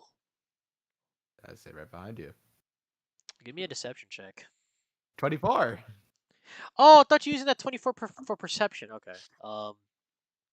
Well, cat's out of the bag anyway. You, as you say behind you, you turn. He turns around. He looks over at the wall behind him, and then he looks Okay, I back. cast Burning Hands. All right. You cast burn. Wow. Good. You cast burning hands. Um, go ahead and roll 16 roll. dexterity. Okay, roll 16 dexterity. Let me just pull up the thing for him. Let me just make a roll real quick. That is a natural 20. Bruh. that is a natural 20. Well, he'll still take half damage. Um, doesn't matter anyway. So, you pretty much caught him off guard. You as he turns around, you completely like you lift you. I'm assuming you lift your hands, right? Or do you like lift your staff or anything? Or I basically like Kamehameha a blast with my hands. as you do that, you see that you completely singe a hole, like not exactly a big hole, but like pretty much like a decent sized hole through his chest, and you can see the other side, and he's dead. He's dead. God damn. Quick and efficient. Better like Yeah. that. Rikira's Let like, me know when you see him. Rikira's like, wow. I mean, my mace was kind of asking for some demon blood, but I mean, hey, this makes it faster at least. Oh well. Should have So, thought what I did. yeah, should have. Oh well. Maybe next time. Come on. Raven Fall's waiting for us, as you see Mercurio kind of like step in confident strides out of the library. I He don't think sounds he even way too knows. sounds way too enthusiastic about it. Wait, he doesn't even know the way around here, and Celeste quickly follows behind Mercurian. Let's let him figure that out for himself. Celeste just already out the door. If needed, we'll look for bar fights. He'll most likely be there. No, that's the apple. Well, So if he follows his master, he'll be there. you'll be there. So in terms of getting to Frostford, each of you guys kind of like go around asking some of like the people in Frostford, like what's the quickest way to get to Ravenfall, and some of like the modes of transportation that's available. With the information that you guys gather from Frostford, you know that you can go in two ways. You can either pay for a carriage to take you there, which will be a good 2.5 weeks travel, or you can hire somebody to take you there by boat, which would have that. So it's about maybe about like a week that it would take for you to get there. A week. Yep, a week, and it would require you to spend more gold for that. So this is completely dependent on either of you. What do you guys take to get to How much? Ravenfall? Um, that depends on what kind. That depends on what kind of captain you're looking for. What if we just paid Celeste's dad again? Well, you see, he's currently not here in Frostford. Remember, as soon as he dropped you guys off at Frostford, he left to go take It care of can other just never be business. simple, can it? Hey, he left when you guys already made it to Frostford. So, And he wouldn't come back to check on his darling baby girl? well, he's always out on the sea. Crazy. It's not easy to Crazy get father. there easily. Okay. Crazy. That's crazy. So what Celeste, route do you I remember, guys? mean, just think about your Celeste is dad kind of a second. used to her dad not being there months at a time, so Yeah, That's that's the crazy. thing. So is Eric. Oh my what god. the difference is Jesus that Christ. his parents are dead, so. No, the difference is that your dad had a choice, okay? But anyway, what kind of so I'll give you this. You'll get three tiers of captains. You get a basic captain, which has just kind of like a regular boat. In which case that week travel will revert to a week and a half or the 2 week and a half travel. Um, and you'd pay him a good 50 gold for him to take you there. You can get a experienced captain. That one, you get a pretty decent sized boat with a bit of food and amenities here and there compared to the other one. It's better. The ship is still a little shoddy, and from Shoddy. what you've been hearing from other sailors that are around the dock, you guys can, or from around there, you can pretty much say that the captain there is a little like a little untrustworthy. Um, or you can get a veteran captain. Oh, sorry, the experienced captain, you would give him 100 gold, and for the veteran captain, you would be paying 2,000 Okay, so our choices are shit and shitty. gold. Shit, shit. Pretty What's the much. shitty option? I don't think we've Uh, ever held on to 2,000 gold. Like, ever. um, you You guys, got diamonds, but that doesn't count. It does it? I well, mean, you the could use it diamonds for are payment a if you'd lot. like, but you could use it for Okay, who's gonna payment suck if his you'd dick? like, but I'm sorry. How much worth? What happened? What the Hold on. What question was being you don't asked? I was being asked you from two don't different people. you don't need to know. You don't need to know. I understood. You're probably burning hand sim or some shit. Oh no. I'm a DM you. You'd wish. You'd wish. Yeah, but yeah. Um. So what is it you One guys are gonna take? gold. You guys can either take the depending on how much gold you guys have, you can either take the experienced captain or the basic captain. If I you mean, guys one have enough diamond is gold, you fine guys can get the enough in veteran gold. captain. The I could veteran give him captain one will diamond. guarantee the veteran captain will guarantee that you guys will get there at least within the coming week. But I'd say experience. Experience is our best bet. Yeah, I guess. my God, Yaka. Okay. I mean, we could always parlay. God. Okay. So you guys go to the experienced captain. His name. Wait, we didn't make that decision yet. Oh, I thought that's what you guys agreed on. No, we were saying Oh. it, but we were Oh, still my on the mistake. My discussion. mistake. Sorry. Yeah, let us So roleplay, asshole. sorry, Yeah. my mistake. Sorry. So what does you guys do here?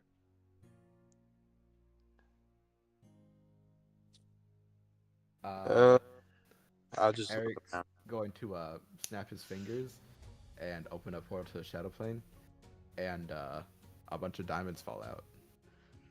We could use this. Oh, Where'd you get those from? An infested man. Infested man. Oh yeah, keep the portal open, and Kevin also falls out Kevin comes out on top and of the diamonds. Kevin falls Oh, out and he is completely knocked out. He has not been breathing for so long. He is just unconscious now. all right, dog. I think Vote to just let him keep lying there, and we'll forget Yeah. about him, Yeah. and he will get robbed. Unfortunately, with what he's inherited, that's not an option. let him breathe a second, brother. Just let him breathe. 1,000. I snap my fingers and I send him back to the shadow plane. You guys see his corpse just sink into the ground. Corpse? Sorry, not corpse. Sorry. You see his body slowly start to sink into the ground as the shadows engulf him, basically. And I let one pretty little diamond land in my hand. This should be more than enough. Well, Let's hope. if it's enough to get us where we're going, wherever it is, we'll go. Right? No. Yeah. All right, just making sure. Sounds good. All right. So, when are we gonna get this trip started? Now, I would say as soon as possible. let's get a move on. Sounds good. Which captain are you buying out? The veteran. I could buy 2 veterans with this bitch. You go over and you see this massive, like pretty much this massive like war boat, pretty much, and it's like you can feel that this ship is not just equipped with like magical weaponry, but also what looks like what you can feel is like a protection bubble around it, pretty much. Um, and you see that the captain is this rugged blackbeard looking individual. As he comes up, he says, "Hey, so will you be needing my services?" Ravenfall. And I shove the diamond towards his chest. No more questions. He looks at the diamond. He says, "Right away, Captain." As he like flicks the diamond in the air and catches it midair, and he holsters it. You see him like open up his pants a little bit. And he drops the diamond in there. He says, "Ah, to Ravenfall." And you see him kind of like waddle his way up to the Oh, to the steer. yeah. Give it a whole new meaning to the family jewels, bruh. Like you got him. Oh, I and mean, I. and you guys set sail for Ravenfall, and you guys are taken there. And now we can get a proper visual representation back, ladies and gentlemen. All This guy. right. So, taking to Ravenfall. Let me just make sure that the map is loading properly and my game didn't fucking crash. There you go. After a good few days trip, going through some very treacherous waters, although because of some little runes and stuff on this ship, it pretty much caused it to sail through the seas very very quickly and without any type of like change in like how you guys need to stand in the boat because of it changing directions, nothing like that. And even you guys see that some of the dangers of the waters, like some very giant-looking sharks and whatnot try to bump into the ship, only to kind of like be repelled because of the shield from the ship. And it is an overall smooth ride all the way to the docks of a rebuilt Ravenfall. You guys make it to the docks, and you guys see that the city is fairly empty per se. Um, and you guys make your way to the docks here, and the ship docks out in one of the places, and he says, "Hey, this is Ravenfall. So, get off me ship." Damn, okay. That's no way to speak to your captain. Eric, don't. And then you see her just, Celeste just go, like, go, get off it. You see that when you look at him, Eric, you see him give you a smile, and when he smiles, you see that all of his teeth are just made of gold, and he gives you a wink. Buy an orange or something. Good lord. Buy an orange or something. All of it is golden teeth now, man. So yeah, you guys make it here, and you guys are docked at the port of Ravenfall. Who would have thought, after all these years, I'd return to the scene of my greatest military disgrace? As a tourist. Yeah, I wasn't expecting this place either, but Well, gotta let things be in we're the not here to past, drink Eric. tea. Wink. What? Karina just looks to it, to the view of the whole town. She's like, you know, there's something beautiful about it. How such a tragedy happened, and it can be rebuilt. For a little context for Eric, Baffled, and Mercurio, you guys know that this, like the size of the city that it is right now, is about only 1/4 of the original size of the city. Of the And it wasn't original. even Well, a city before, right? It was like a fort. Yeah, This it was a was. military town. Yeah, it was. This was like during military time. Like this, it was a huge city. It was It was pretty much like a crown jewel of the world, and a lot of people came here to see the sights, to see that because a lot of heroes and a lot of heroes were born in Ravenfall, and it used to be a very, very gorgeous place with a very strong military. Until, of A lot course, of heroes died in defeated it. Ravenfall too. hmm Yep. well, Uh, you know what they say. One person's graveyard is a necromancer's unsung party. Mercurio That looks is over. He's like, incredibly insensitive, "Wait, Baffled. that's odd." Oh, wait. Let the dead souls cry me a river real quick. Wait. Oh, I can't hear him. Okay. Sheesh. That is a quick tone shift. Wow. Oh, That's one way to cope. well. You guys see Mercurio start making his way off of the ship, and you see him talking with one of the people by the docks. Anyway, Time for a breather, and I snap my fingers. I let Kevin out. Kevin comes out, and he is now a corpse now. What? He's dead. you didn't He's let him dead. out for a week. What do you mean I didn't let him out for a week? Like, I would have been doing this in intervals of 10 minutes. You didn't say that, so He didn't state it. He hadn't stated Oh, I'm sorry. it. I had to specify. Oh, let me specify that I'm breathing too, since that's apparently not automatic. I'm gonna be honest here, Yaka. Had I not given you the first warning, and probably by loss of like fucking breathing, you probably would have been dead the first time because you didn't let him breathe for a whole day. I gave you a second warning too, where I said he came out and he is unconscious because he has not been breathing for a while. I told you about Sorry, that. I had to too. specify that I'm doing it every 10 minutes. I felt like that was a given that I wanted to keep him alive. He's fed. We gave it to him when he's fed. Well, I'm glad you find this amusing, Cube. nonetheless, Kevin comes out as a corpse, but you still feel him with a little bit of life, just the faintest bit of life ever in his body. I'm not casting Revivify. I'm not casting Revivify. I already cast Revivify. Yeah, I'm not wasting a spell slot on your mistake. It's your brother. Not really. Same shit.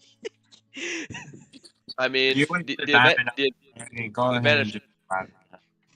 I mean, the advantage I see here is there's water below us. We could just easily dispose of this, and no one will care. We're not disposing of him as much as I would like to. Well, into the shadows he goes again. We'll give him a break. Baffled, drag him along. Okay, I drag him by a foot. You Perfect. drag him by Face one down. of his. Yep. You drag him by one of his feet. Baprold makes his way out as well. And he is on the dock. Baprold, on your way down the ship, you kind of overhear the conversation between Mercurio and one of the people on the docks. You hear Mercurio like, "Hey, so this is Ravenfall, right?" Yeah, one of the people's like, No shit. "Yes, this is Ravenfall. Is there a problem?" And he says, "Well, it's kind of weird because I remember Ravenfall used to have a lot of people hustling, bustling around here. Where's everybody?" You hear from the guys, "Oh, so you haven't heard the news? Well, you see, unfortunately, there was a new law that was instated. Uh, Unfortunately, certain individuals are not allowed to leave their homes in fear of being taught a lesson by the superiors here." Mercurio's like, "Superiors? What are you talking about? Superiors? I think probably the only thing superior here is probably us on the ship, I think." It's like, "Well, you're clearly not from around here, sir. You clearly don't know the atmosphere, so let me give you a little bit of an idea. There's unfortunately this sort of secret society of some sort. I don't know. It was only something that was brought in by the Earnshaws when they first moved here." Baprold would just like he would just like overhear this conversation, just like it's like in thought. The second that name drops, he's just frozen in place. The guy continues like, "When the Earnshaws decided to help rebuild the city, we're grateful, but in recent times something happened. Apparently a wedding of sorts? I don't know. And something with a whole new law being placed where we're being in a lockdown in a state of fear that the demons walking amongst our peers. I don't know. It's just weird to talk about, sir. We cannot be talking about this in public. I feel like I'm probably gonna get a beating for this if I talk about it anymore." And you hear from the background, "Hey, what are you talking about over there?" And you see this like gruntled guard walk up. He says, "Hey, what are you talking about over here, huh? You talking bad about us people, huh? Is there a reason you're talking bad about us?" And you see him kind of like look over, and a wave of fear washes across this guy's face. Mercurio's like, "Hey, come on now, back away from him." And the guard Well- points. The guard points his spear at him. He's like, "Ah! Don't you touch me! I have a right to defend myself, sir." Like, Baprold would snap out of it just like in a matter of a second and just try and interject like, excuse my apprentice real quick. We didn't mean no harm here. He doesn't know the laws of the place. We just arrived in port, and I would just like give him, I would take 5 gold pieces out and I would just give them to the hand for your troubles. We're very sorry. You see this man give a smile, and you see that as he smiles, you see that he's like missing a couple of teeth and whatnot. And he looks over and says, "Ah, so it seems you do know some parts of this place. Well, welcome to Ravenfall. Keep your dumb apprentice away from me." And he spits on the floor in front of you, and he walks away. Just Mercurio- under my breath, I just go, fuck you. I will burn you in hell if I get the chance. Mercurio looks over and is like, "Hey, what was that for? I mean, kind of had that under control. Come on." This is a sweepers type deal. This whole town is They are pretty much just guards walking around this town. They'll extort you for anything. They'll find any type of shit that you do to cause trouble. You anger one of them, this entire town becomes your enemy. The man that Mercurio was once talking to, he looks over and the surprised look is like, I'm surprised. Are you a local from here, sir? It used to be. And that's all you need to know. Used to be. Well, let's just hope that the latest of the Earnshawns don't decide to come out and attack us every now and then. Sheesh. You mentioned that name.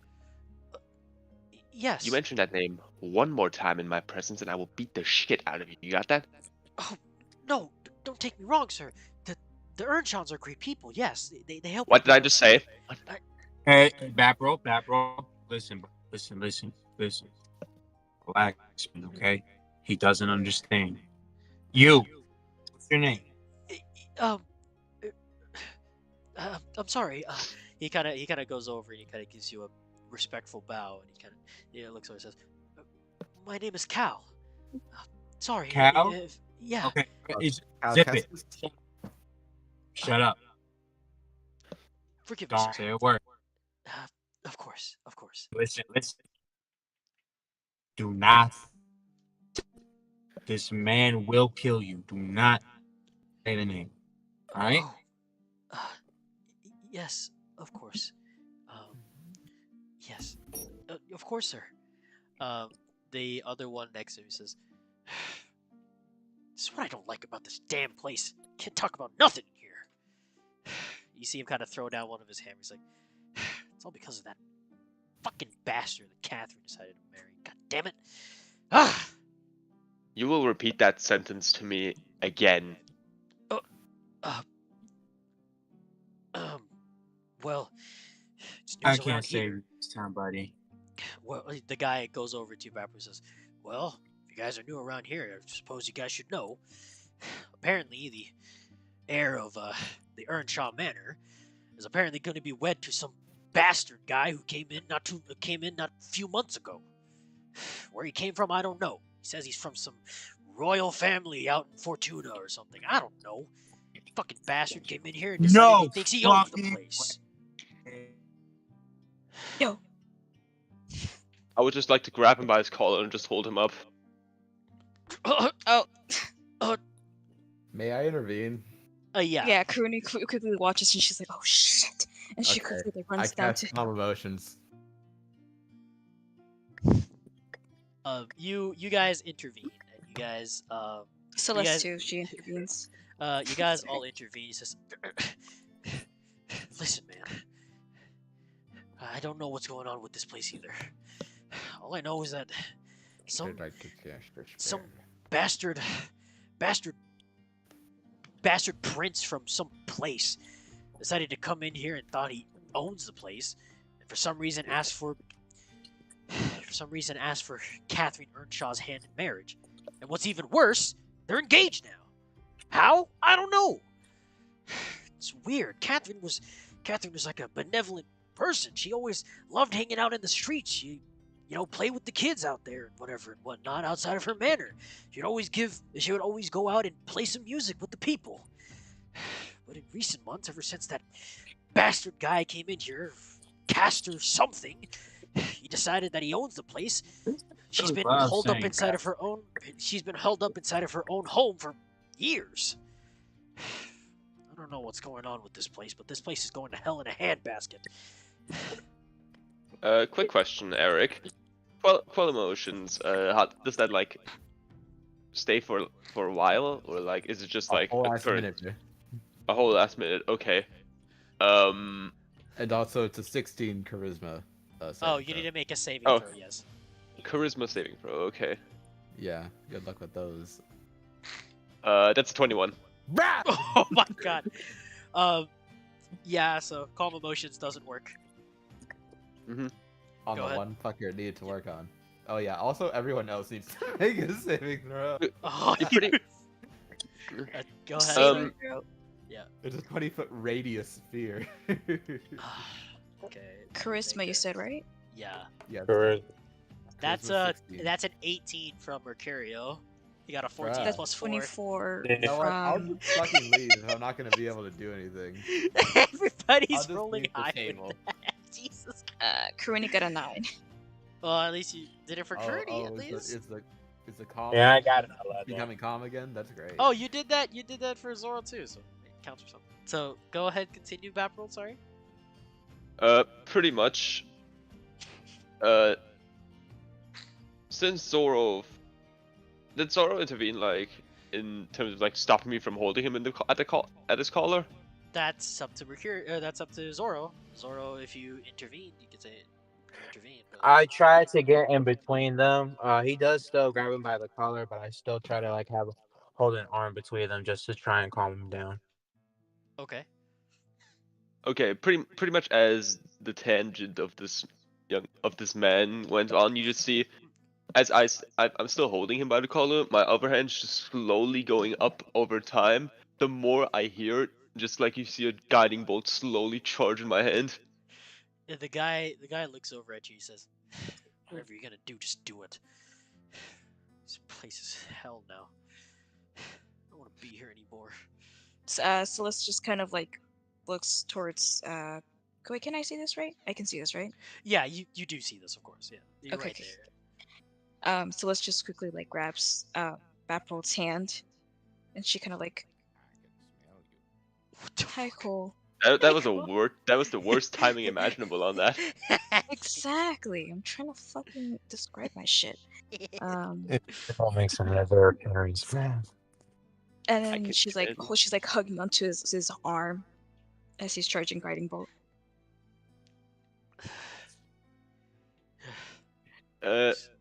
But Papa would just pretty much just deep breathe in. You will I would also, Zoro would like to just go ahead and cover the demon's mouth. Demon. It's a human. demon. Well, the human, yeah, sorry, the human. Yeah. Sorry. We You, need to get to our Shaw Manor. if you're looking for it, it's up top, highest place here. Alrighty. We know where to go. And Papa would just like to go. He's just walking ahead. He is not dragging the body of Kevin anymore. He has He's left Kevin. Oh god. Lemon is just face down at the pier. So you guys, Baprold, you go ahead and make your way to the city. And it's as he said, as you are making your way into the city, you see that the city is absolutely fucking barren. All the people here have completely disappeared. You see some people in their homes. You see them with like the windows open. They close their windows at the sight of you guys walking through. And you guys pretty much walk through, finding a little market with some people and some grumblings of payments and whatnot and prices of things. But in front of you, you see that atop this is the Earnshaw Manor. As you guys are at the base of the steps. Alright, so we're finally here. Now, what's the plan, Baprold? Clearly, whoever they mentioned, um, riled you up really bad. Yeah, got your panties in a twist. Vapo's pretty much just staring at the manor. You stare at the manor, and one of the guards looks over and says, "Hey, you got a problem? Loitering is not something we do around here. So either you get or you get stuck." And he holds his spear out in front of you. He's British. Kill him. Actually. No, he's That's a crime in and of itself. Yeah. He's British killer. Funnily enough, I have business to attend to here, so I have an idea. Lower your spear, or I don't have any problems with you. Give me an intimidation check.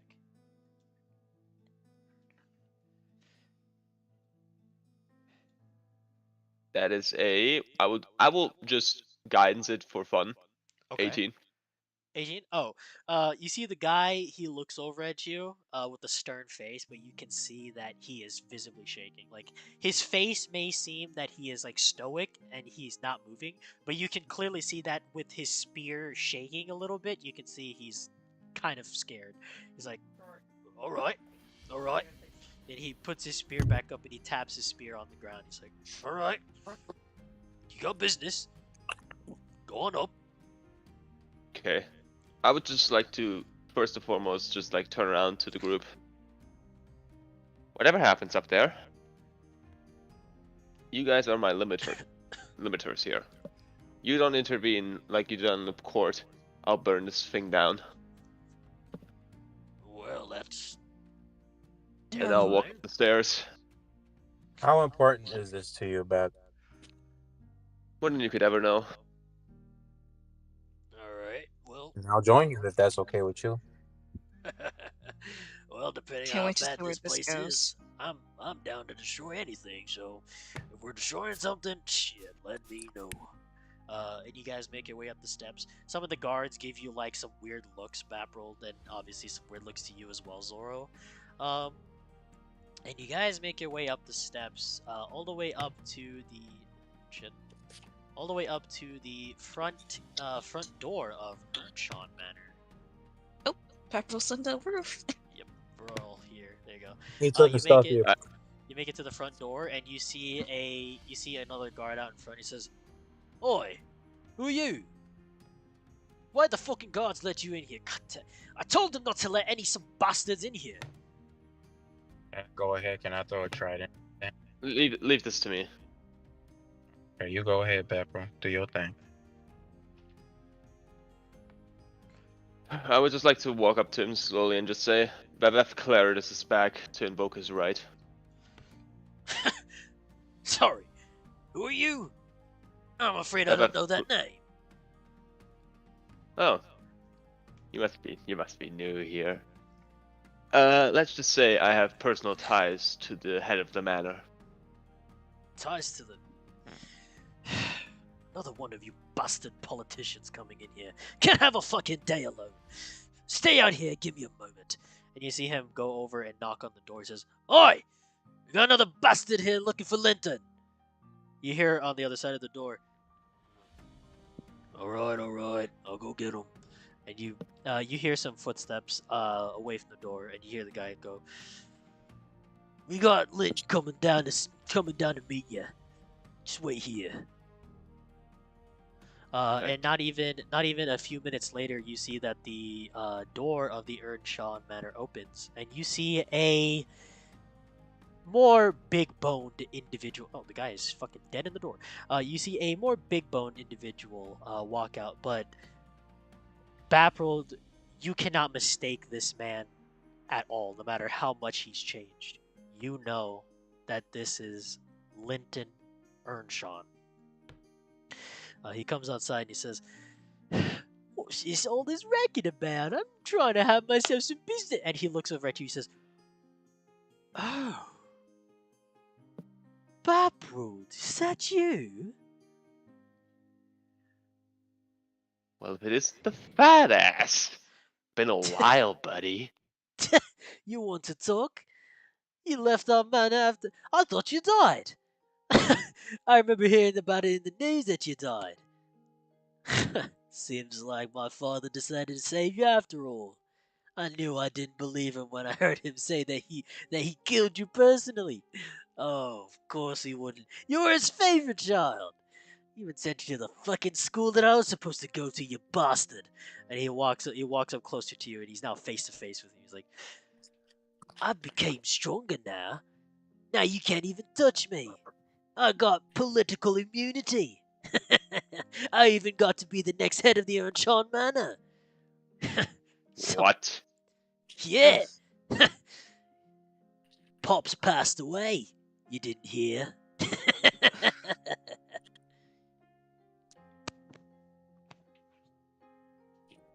Zoro, Yes.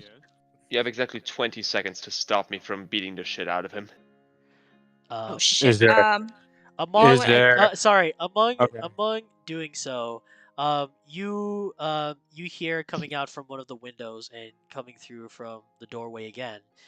Coming out, you could never mistake the beautiful face of this lady from when you were but just children, Baprold.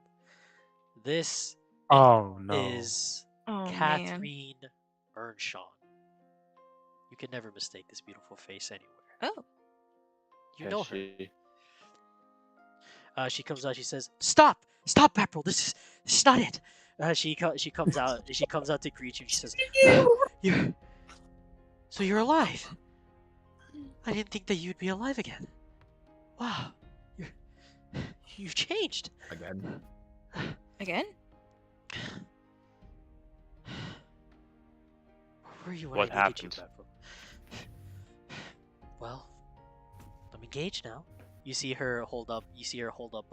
You see her hold up her left hand. You see that there is a engagement ring on her hand. She says, "I have been wedded, or well, fated to be wedded, within the coming month."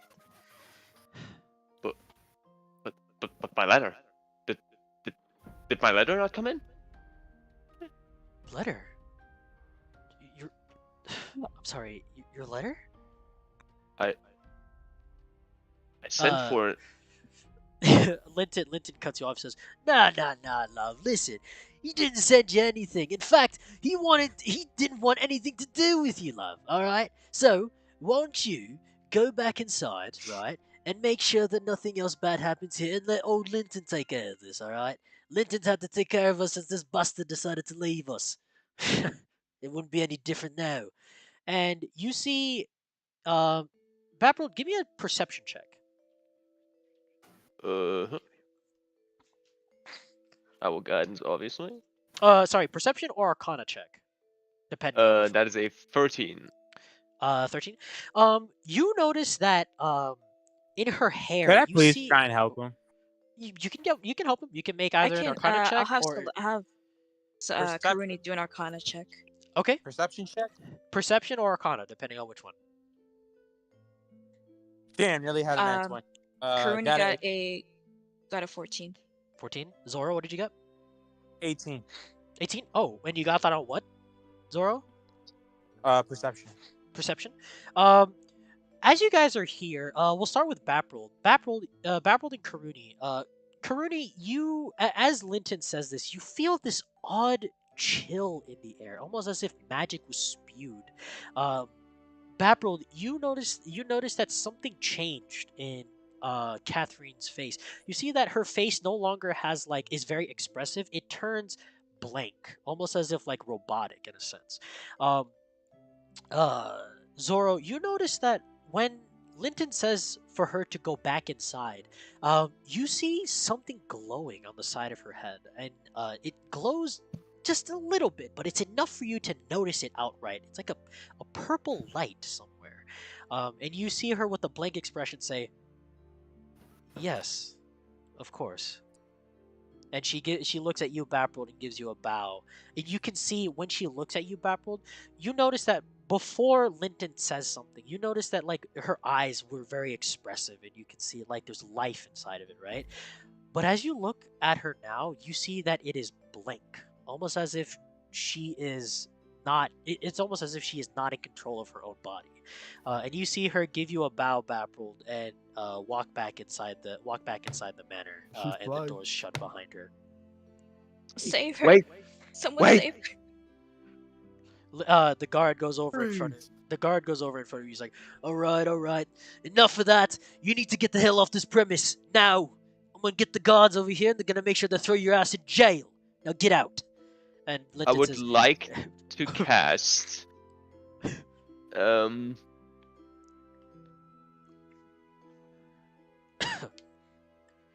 You know what?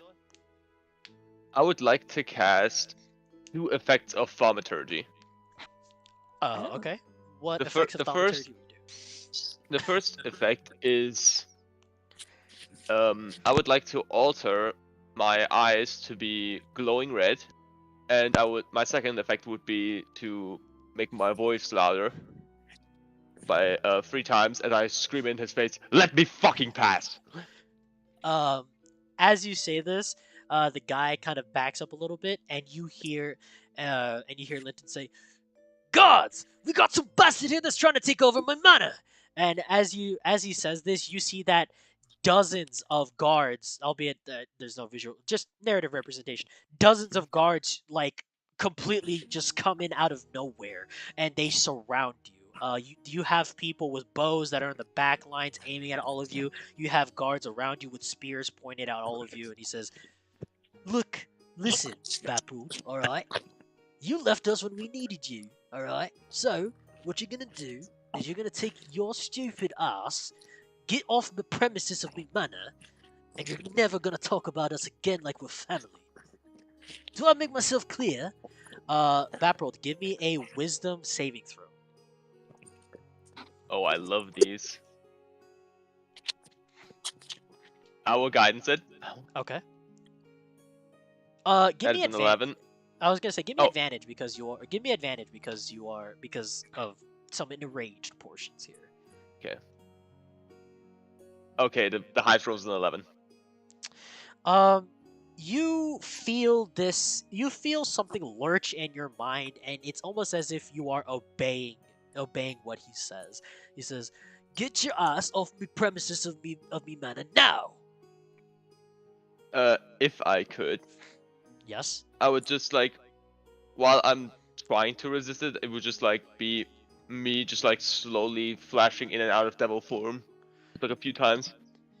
Um, to you guys see that Barold is like switching between human and devil form, and you guys hear, "Ah, we got a demon!" And you see that the archers ready their arrows. Like you see them pull back the string on their bows, and they are cocked and ready.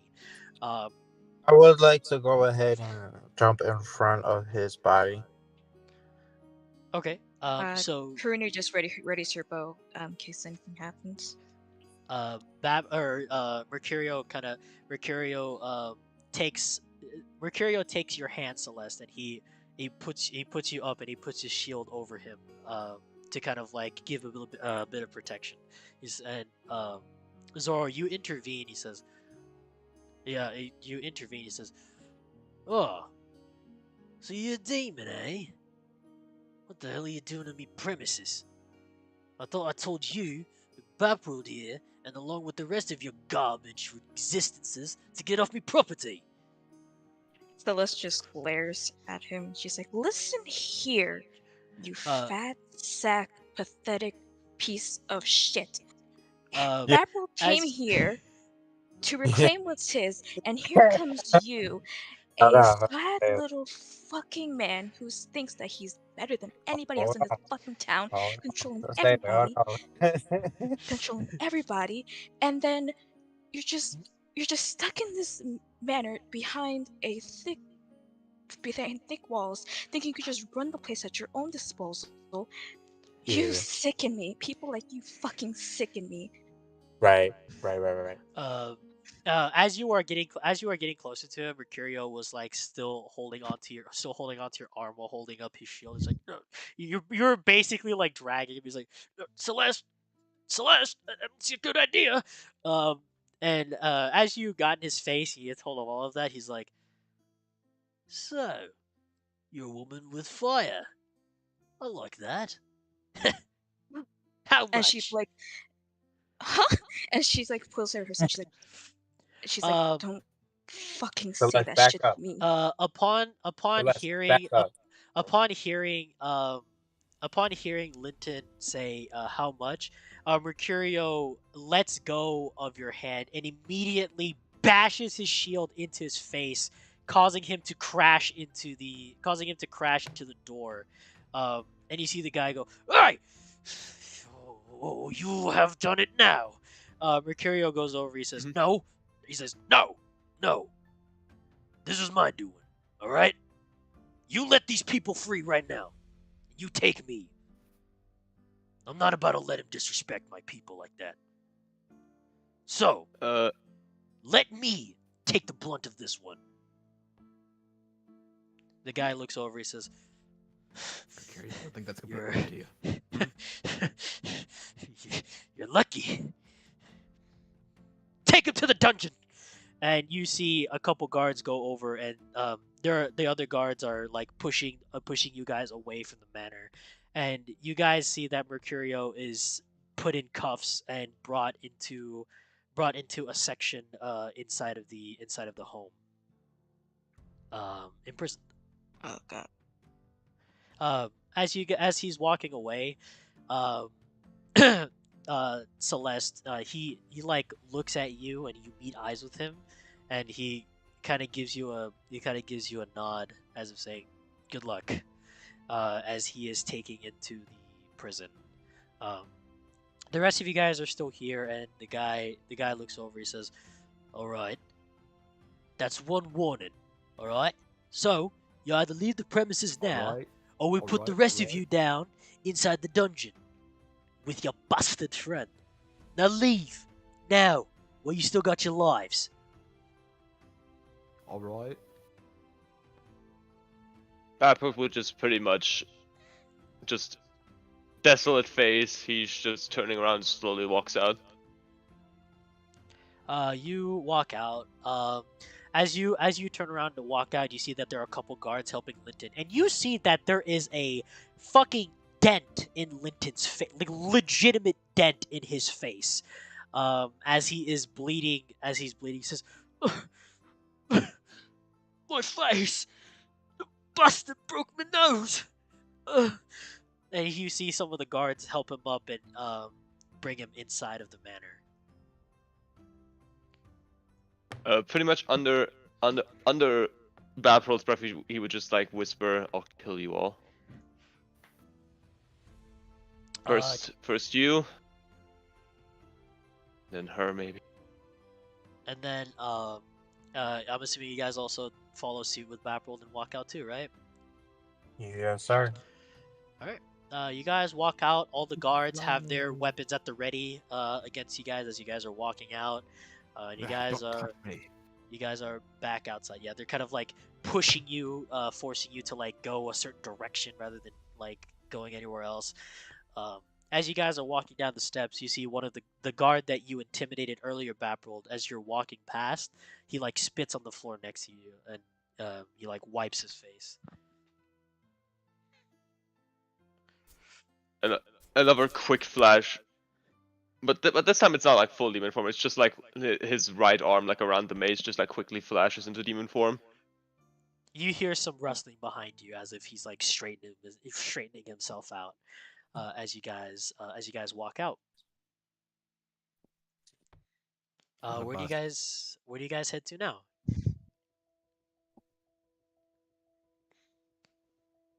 Let's just go to the market. Baprold would pretty much defeated stance just walk towards the market and just look for anything that sells beer. You see that there's a stall that sells that sells pints of beer for 5 silver each. I've slammed 10 gold. You will give me everything that you have. Oh, well, thank you for your contribution, sir. Right away, right away. And you see him come back with, instead of like multiple tankards, he gives you like, he pulls out one of the barrels and he slams it next to you, and it's just the nozzle. He's like, as much as you'd like, take as much. Pretty much, Baprold just starts drinking nonstop. He's sucking on the nozzle. No, just uh, like fills his tankard, empty, fucking chucks it down, right onto the next one, chucks it down, right onto the next one. Baprold is drinking heavily in this market. Everybody here, what is your passive perceptions? 16. 16? I think it's Let me 16 check for real quick. Karuni and 14 for That's the Celeste. perception score. Okay. Baprold is probably too drunk to even want to have a passive thinking, but Eric and Karuni, you guys feel a presence watching you from this market. It's coming from, you kind of can't pinpoint the direction that's coming from, but you feel as if there is somebody that is watching you guys intensely.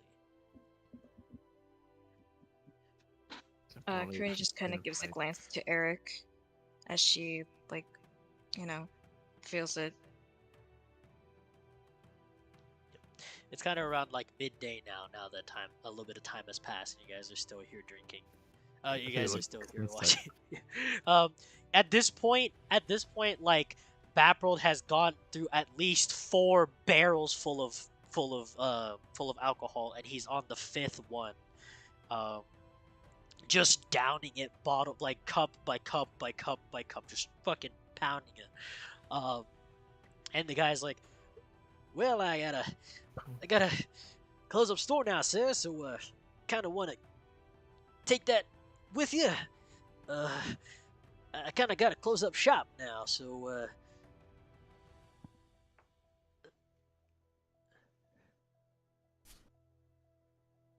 oh, Oh, oh, Damn, he was that upset about it, wasn't he he? was upset he died. Holy shit, chat! We are having technical difficulties. Okay, don't worry, we will get this sorted out. Give just a minute. first his woman, then his apprentice. Yeah.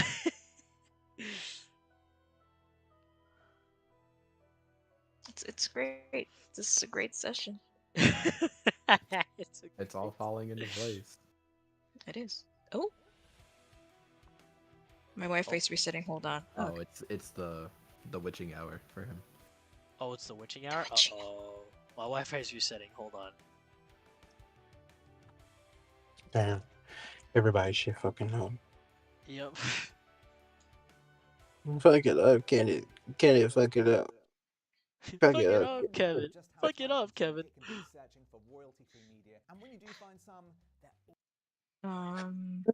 Shoot. There you go. There's some melancholy music right here. I've been playing music for the stream as well, so here's some melancholy No, because music to I'm gonna play. be honest with you. When the guy said how much to Celeste, I actually felt offended with her. I was like, I really want you guys to hate Linton, okay? So I had to build him in Really a way now. that is fucked. I already hated him. I was gonna have Karuni something, but the thing is that Celeste, she has charisma, so I figured she's gonna start just blowing.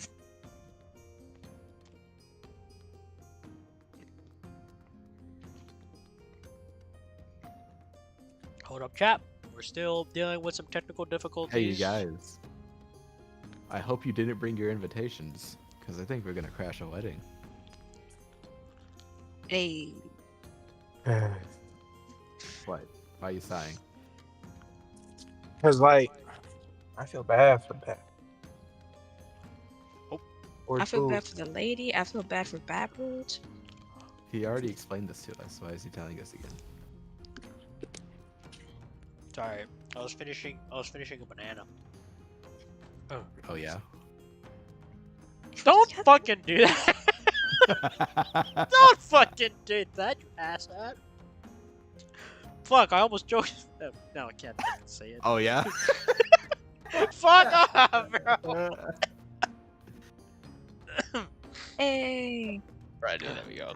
Right, That was my Yay. primary setting at 4 Did you in the get all the morning. angst out, buddy? Yeah. So the guy your winnings that's done? in the guy that's in the market, he says, so I gotta close up shop soon, dear patrons. So you gonna take the barrel with you? Cause I gotta close up shop. I gotta head home. I don't want to be stuck around out here because the guards are a little annoying to deal with when you're outside roaming around by yourself. We need to get into the manor. Sorry, getting to the what? I'm not talking to you. Sorry, sir. don't- by all don't means. worry. We'll deal with it. You close up shop. We'll just deal with him. You have a good night, sir. You too, ma'am. Probably the nicest person I met in this damn town. You see him kind of like It's like quite low. He just said good night. you see him start packing up some of his stuff as the other markets have already closed down. Baprold is still holding onto the barrel of alcohol and is still downing it. Okay, Oh, Baprold. And then Celeste just kind of like helps Baprold take a seat on the nearest bench there, and she sits beside him. First things first. I'm sorry about Mercurio. He was just defending me, and anyways, that's not the important thing. It's kind of important. Um, how do you suggest we even try to get into that monstrosity of a manor? I would like to check if I remember any of like secret entrances, secret hidden pathways that I used to escape back when Um, I ran away. yeah, I mean, go ahead. Go ahead and give me a history check. I'm gonna say give me a history check with disadvantage because you're drunk.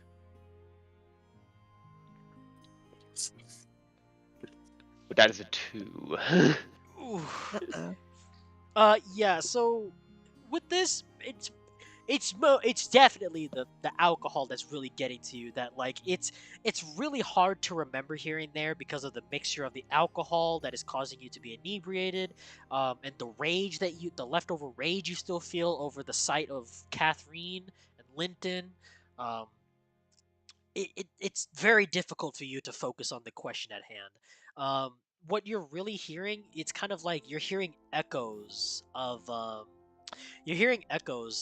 what Celeste is trying to ask you. So you just hear something in the background, but you're too inebriated to even make out the words as you're still downing cup after cup.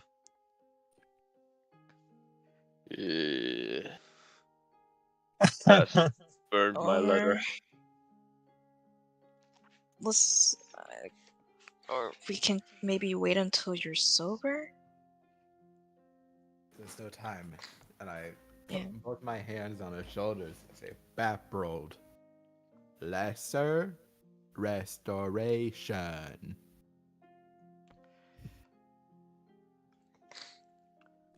Does it get through to him? That that depends. It's up to Baffled. I can have him make a wisdom check to see if he is able, or a constitution check to see if he is still able to hear something coherent. I'll check. I'll take the Constitution check. Okay, take a constitution check Yes. to see if Alright. you are still able to kind of He's hear pretty good at something. those. That is a 22. All right. So even in your like drunken state, damn near to the point of passing out, you can still kind of hear some things until you see Eric put his hand on you and in your face say, "Lesser restoration." And that's like the only coherent thing you hear out of everything. We need to get in there. You need to cast lesser restoration. I need to cast Lesser Restoration as I give myself a slap on my cheek. You cast Yeah, that works. lesser restoration, and you slap yourself, and the inebriation is gone. Your vision is back to normal, and you're able to hear things properly again. We need to get in there. We don't have time. Do you know a way in? Another check. Give me another check. This time, regular roll because you're not drunk anymore. Yup. Guidance. That is a 16. Okay, 16. Um, you know from your childhood days that because remember the original Earnshaw mansion that you were in when you grew up was in a completely different place, but the layout of it seems to be the same as the one that you lived in before, as the one is here in Ravenfall. So, you you think there might still be a little passageway somewhere for you to be able to get in into like an underground portion of the actual manor itself, if it is of the same design as the original one that you used to run around in as a kid. I pretty much relay that information to the group where I'm just running it down. Most likely it has an underground system. If it's the same as the old one. Seemed the same. Okay. Same bastard who runs it, same bastard who builds it. It is pretty much it's starting to get dark now. It's like at dusk. Um, as you guys are here, so Let's find a uh, place to stay. We wouldn't be wanting to be caught by the guards past curfew. Yep. If if those dumbasses at the pier are to be trusted. Sweepers will come soon. Okay, so you guys make your way Tavern out o'clock. to. You guys make your way out to a Ah, tavern. guards. Ah, not the guards. I can't remember if this is a tavern or not. I need to double check. I think it is. Wait. Yeah, it is. So you guys make your way over to the tavern, but as you guys get here, you see that there are guards at the front that say, "Hey, hey, hey, hey! Welcome to our lovely tavern. Say, if you want to have entry, that'll be 50 gold. That'll be 50 gold a person." 50 gold a person. You heard Leave me. this to me. You heard me right, lady. 50 gold a person. Hey, I just work here, all right? So it's 50 gold, or you guys go sleep on the streets. I would like to, since I see two torches there, I would like to cast 3 effects of thaumaturgy, actually. Okay. As is there a gate behind them? A gate? No, it just leads directly into the Okay. tavern itself. Okay, I would like to cause both of these flames to brighten and turn into a red color, as Okay. I would once again alter Eye's appearance to yellow this time, actually, and just say, "You will let us pass for 10, or I will make this entire tavern equal to the ground." You make it for free. Give me an intimidation check with advantage because of your thaumaturgy. I will cast guidance onto it. Okay. That is a 15. Oh, okay. You see that the guard that was talking is like, yeah, all right. We'll keep it on the house. We'll keep it on the down low. We'll act like we hadn't seen you." He looks over at the other guy. He's like, "Right, right." And the other guy looks over and he's shaking he's nodding his head. He's nodding his head quickly, and they let you guys pass into the tavern. Yeah. It's pretty much just a case of the second. It's just a 1 second of silence. Everything goes back to normal. Great. You guys come in, and it is a very, very luxurious looking tavern where they have even a portion here where there's like a fountain. And then obviously inside there's the places where you can eat, have some food, and even go to sleep. So I'm assuming you guys would want to go up to the bedrooms and go get yourself some Yep. sleep. All right. Oh, excuse me. Right. Oh fuck this. Oh god damn it! This Is there place like a- doesn't actually have a fucking sleeping portion to it. Damn it. Wow. Okay, well, just for fuck flair, place? just for Yeah. flair, fuck it, just for flair. So, you guys make your way in. When you guys go over and you guys Going to a tavern with no bedroom. yeah. Tavern with no bedroom. Tavern with no bedroom. Not- eating a burger with a honey mustard. Yeah. Sleep in a tavern with no bed. Sleep in a tavern with no bed. You guys all make your way inside, and you guys see that there are a bunch of patrons here, albeit no visual representation, but there's a bunch of patrons here that are like eating, chatting, and whatnot. And you guys see one of the barmaids go over, and she says, "Oh, hi. Are you new to the tavern?" Yes. We are looking for some sleeping quarters. "Oh, yes, of course, right this way." And she takes you guys upstairs into a place Nowhere. where there's individual Because they don't rooms, albeit they're exist. supposed to be, but there's supposed to be rooms here, but apparently I fucked up. It's supposed to be individual rooms, but as you guys walk in, you guys are greeted with your own rooms. So you guys have your own rooms here. She says, "Yes, so there will be a fee, but I have been told by the guards at the front that you will be excluded because you are guests. You are guests of the owner. So please enjoy your stay." And she leaves you guys in the hallway pretty much to go to your rooms. Okay. I would say tomorrow we should pretty much get a bit of rest, and just before sunrise we should probably move out to sneak into the manor while guards change positioning.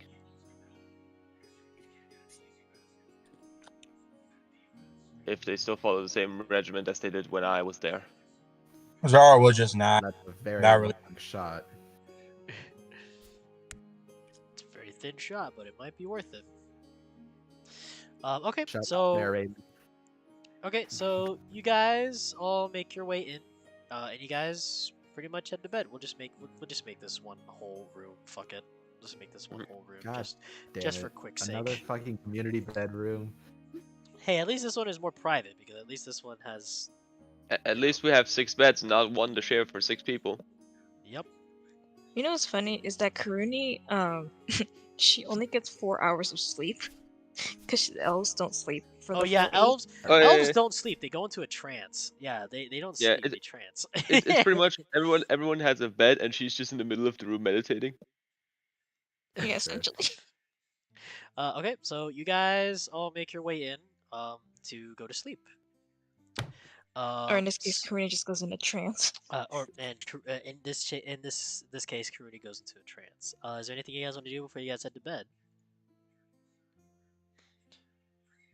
Uh, I don't want to do nothing. I'll just go ahead and just lay down on the bed, weapons to one my axe on my chest. Okay, that's cool. Anything else for everybody here? I think Karina, what she's gonna do, she's gonna try and stay up a bit later than anyone, so she's not like sleeping and like in a trance, and just like kind of staring at everybody or not knowing what to do. So she's gonna like sleep later on. Okay, and as for Celeste, is she gonna go to bed? Yeah, she will go to bed. Okay, cool. Eric, what will you be doing? Going to bed? Eric, noticing, I guess, Karuni's odd sleeping behavior, would just kind of take notes, like literally take out a notepad and write this information down. Okay. Okay, cool. So you jot down the information. The elf isn't sleeping. What the fuck? What the fuck is this? Karina just noticed him take. Actually, no, she can't because she's in a trance. Yep. Baprold? Are you gonna get some rest? Yeah, Baprold would really quick in like at one of the torches he would burn one of his letters. Okay. That he now finds redundant. Oh my god, you know what's the perfect song for that? Burn Burn from Hamilton. I can't. That's I get copyrighted. Okay, cool. So you guys are here in the room. Eric, you go to bed as well, right? Yeah, I go to bed. Okay. So you guys all. I don't go to bed. You guys all go to bed. However, amongst the sleeping, let's see, crazy. Okay, Karuni, as you are in your trance, you notice that like you have like these small bits of interruptions in your trance, like as if there is something that's causing you to like not be able to trance as like smoothly enough as you usually would. And as you come out of your trance, you hear some sounds outside. Give me a perception check. Absolutely. Give me 1 moment. Please be a mediocre check. At the very least. 30-20. Dirty 20. You can hear footsteps, and they're not like usual footsteps. They are light steps. So it's as if they don't want to be heard. But you can hear just the faintest of like the creaking of the board, just like little bits here and there. The wood. It's a fucking cat in the hallway. Karina, at this moment, she just like quickly like, and as quiet as she can, she grabs her bow. Oh, you know what? No, she grabs her rapier. Okay. Better yet. And she goes like, she carefully gets up and goes towards the door, and she kind of peeks out to see what's there. You pick up your rapier, and you hear that the steps are very close as you get to the door. would you still like to open this door by chance? Yes, she will open it and she will have her rapier pointed out towards the individual. Okay. As you open the door and you have your rapier pointed out, you open the door, and albeit the tavern may look like it's empty, but there's little bits in here and there of like some bustling downstairs. But you open the door and there's no one, but you still hear more creaking. This time, you hear it above you. Uh, go ahead. Courtney just furrows her eyebrows in confusion, and then she does like the cliche like slowly looking up towards the ceiling. Um, as you look up in the ceiling, you notice on the other side of the room something moves in the ceiling. You see that a tile in the ceiling is taken out, and you look over and you see that there is the tile kind of shake, it opens, it pops, um, and you see that it is right above Celeste's bed. Uh-oh. Another pervert. Most of the fucking perverts. Corinne notices it, and she just like rushes towards Celeste, and she just drags her off the bed. Okay, go ahead and give me a dexterity check to see if you are able to grab her fast enough. I feel like that would be sleight of hand. Or sleight of hand, sorry. Sleight of hand. Sleight of hand? Yeah.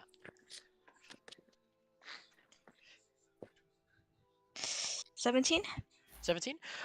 You're able to quickly get there and pull Celeste off of the bed just before an arrow thunks right into the pillow.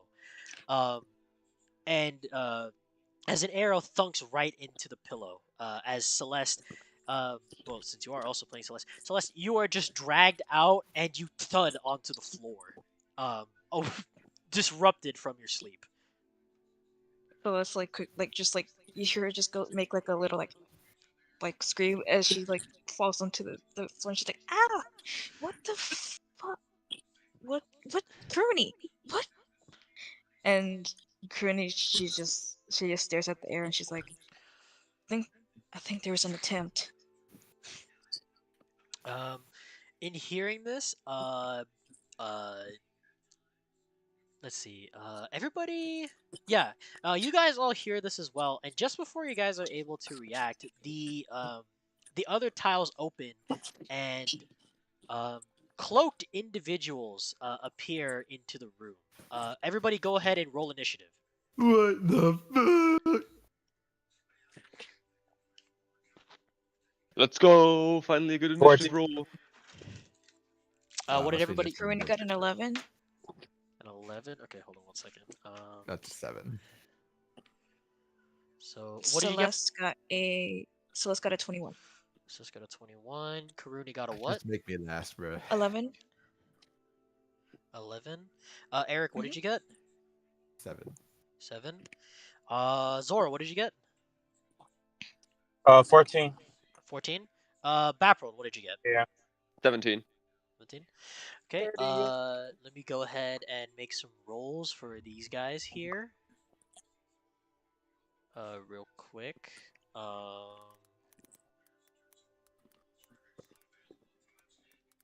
Okay. Okay. So we got 4.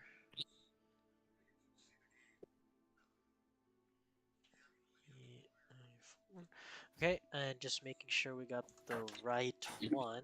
Yeah, so we got the right stat block.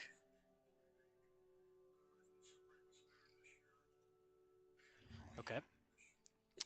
Let me go ahead and make some rolls real quick. D&D Beyond is taking too fucking long to make a roll. Why the fuck is it taking so long?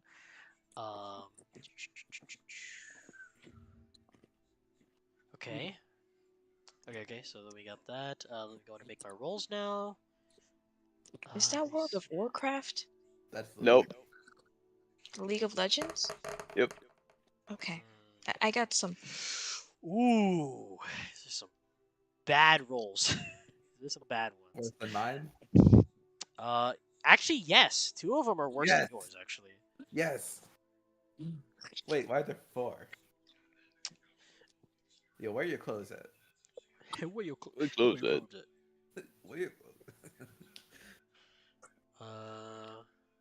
Okay, and then Making an attack at Um, disadvantage. Making an attack at disadvantage. Making an attack at disadvantage. this guy. Um,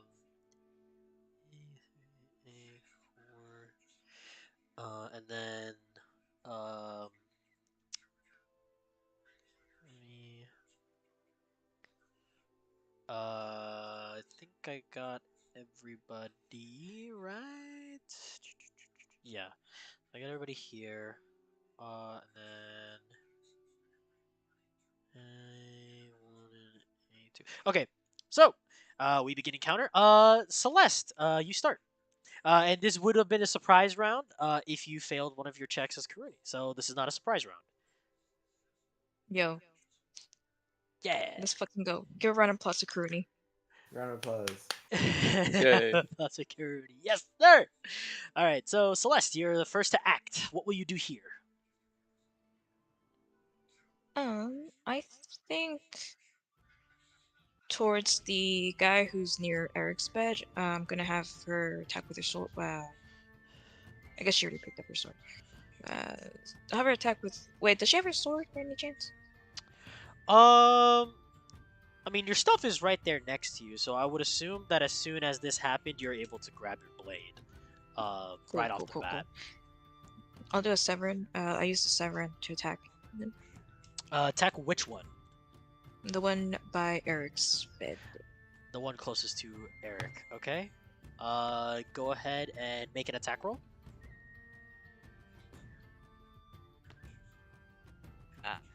10. A 10. A 10. That does not hit. Okay. As you go over and you see that there is an assassin right there by Eric and he is about to stab him, you go over and you interrupt him, but he caught your footsteps and he knew you were coming, so he was able to duck under it. He was able to duck under your swing as he turns his attention to you. You still have a bonus action and I think 25 feet of movement. I mean, it's a very cramped space, so. I'll have her cast Oracle Sight. That's only That's as a a reaction. reaction. That's a reaction. God damn it, I forgot. You have something specific to you. Just letting you know. Yeah. A wink. Wait, Anything can I Yes. use the Severin to re-roll that, or is it too late? I'll give you the reroll. Go ahead and make the reroll to what did we say it was supposed to be Not a for reroll. 16 or It's 20? 1 charge. Oh yeah, it's 1 charge. So And it you choose basically I have either 3 one or charges 20. here. Because it's it didn't rework it. Oh yeah. So you're supposed to have only 1 'Cause I charge. can't So do everything, Cube. sorry. Okay, you know what? I'll just leave it as is. No, it's fine. So you can use a charge and make it whatever number you want. So it could even be a nat 1, a nat 20, or any number in between. Can make it a nat 30. No. Bruh. I mean, you said whatever number. You know what? I'll leave it like that. I feel like I'll use that more for important stuff. Okay. So We're gonna go to sleep right after this. It doesn't get much more important than right now. anything else you want to do? You know what? Fuck it. We'll just do that. I'll reroll. Okay. You'll roll it to what? What number Nat will you 20. roll to? Nat 20? Alright. So you get a nat 20. Go ahead and roll for damage. 11. 11 damage, okay. Okay, so it seems like this guy, it's almost as if, you know how there's that whole like effect of like Diavolo's stand where you see like a few seconds into the future. You basically projected that he was supposed to dodge when in reality he was still standing there, and you managed to slash him pretty much on his chest. dealing 11 damage as he backs up by the candle and he points his dagger at you. So roll one more d8 because it's a crit. Oh yeah. Oh, yeah. One more d8. 1d8 for crit.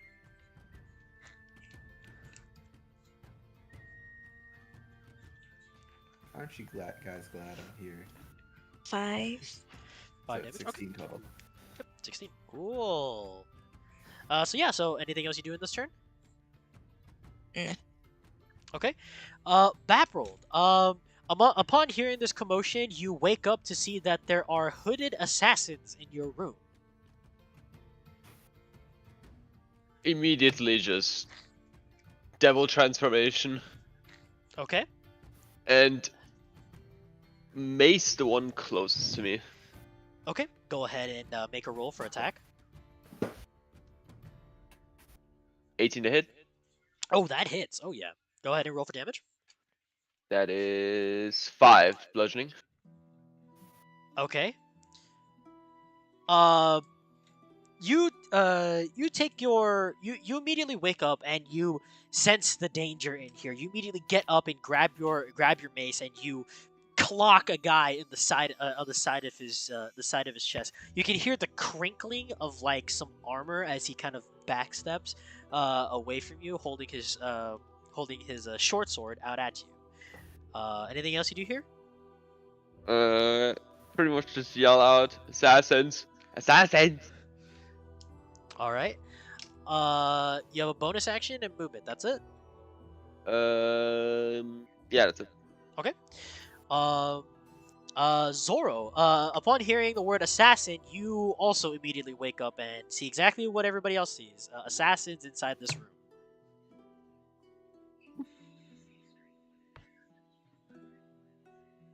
Zoro.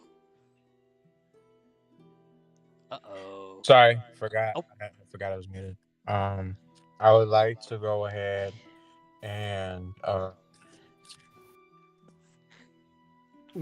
and throw my trident at the farthest one away from me. You're gonna be rolling in at disadvantage because you're in a very tight room. What? On Because he's in a very close proximity to him. If he's gonna throw it, it's gonna Oh, be a that's for a throw. disadvantage. Never mind. Yeah, Okay. yeah, he's gonna throw Right, it. Not yeah, not no, attack. the one's within 5 feet of you, so. never, Yeah. never mind that. I'll just go ahead. I'll just attack him with my trident. Okay. Go ahead and give me a. Go ahead and roll for attack. Hold on. I was gonna say, if it was cramped, I think I'd fight a little harder. No, I'd say I because got he's an gonna. 18. Yeah, 18 I get hits. it. Oh yeah, that hits for sure. Go ahead and roll for damage. Here we go. I got max damage 11. 11. Oh, Damn. Would I be able to keep the trident inside his body? You can if you'd like. If you Okay. actually I would. do that, he has to make a Constitution saving throw every round to see if he's able to, or a Constitution or a Strength save to see if he's able to pull it out of him. If he fails, he takes I think it's damage. either or. Either or, whichever one. I mean, not either or. Oh. One or the other. Like, One or the other. Yes, from one or three. the other. Sorry. But yes. If you want to keep the trident inside of him, you can. That's free continuous damage. Yeah, if I you'd like. Okay. Yeah, So and then. Go ahead. Yeah, I was just gonna say, would that take my second action, or could I still do another action? You can still do another action. Ah, shit, Okay, you know what cool. I remember? That reminded me, because Celeste had 2 actions. You know what? I'll do that next round. It's fine. Oh yeah, Bapple, do you also I have would 2 then like actions to. too, don't you? Thought you did. No, I don't. Oh, okay. Sorry. Go ahead.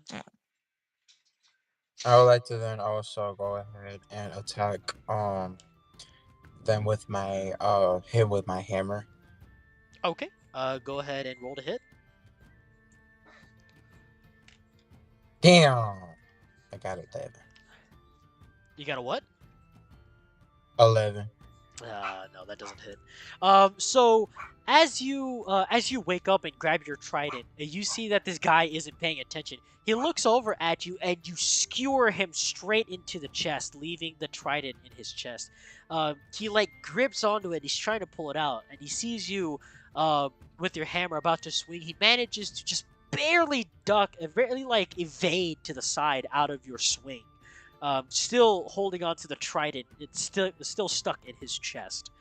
Um, it is the assassin's turn. I'm gonna go ahead and make a I have a roll bonus for the. action. Oh, bonus action. Okay, go ahead. Never mind. Good. Is Coco with me right now? No, but you can summon Coco without an action.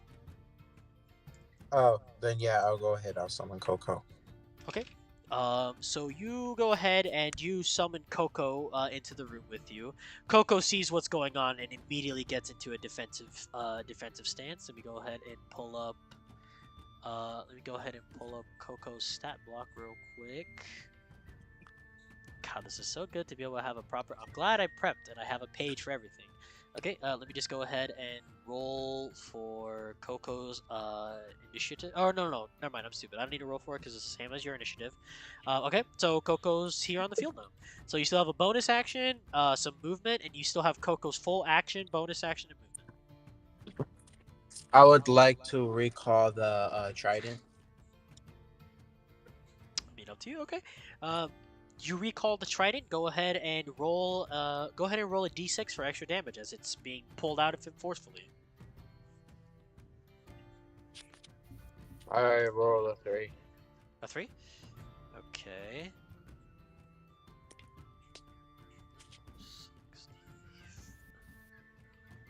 Okay. So you see that you hold out your hand and you see the trident pull out of his chest and you see his chest bleeding just a little bit. You see him like touch the holes where he was where the prongs of the trident came out of, and you see that the bleeding has stopped immediately.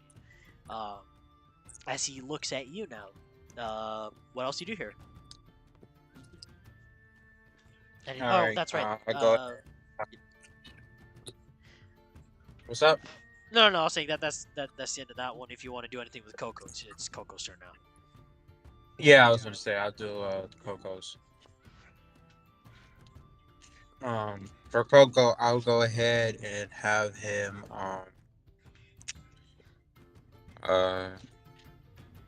well, he's in fire right now, right? Yes, so Coco will always naturally be fire when you first summon him. I'll be All right right, back. I'll go ahead and have him do his fire breath move. Okay, so fire At the breath. ascent that I was attacking.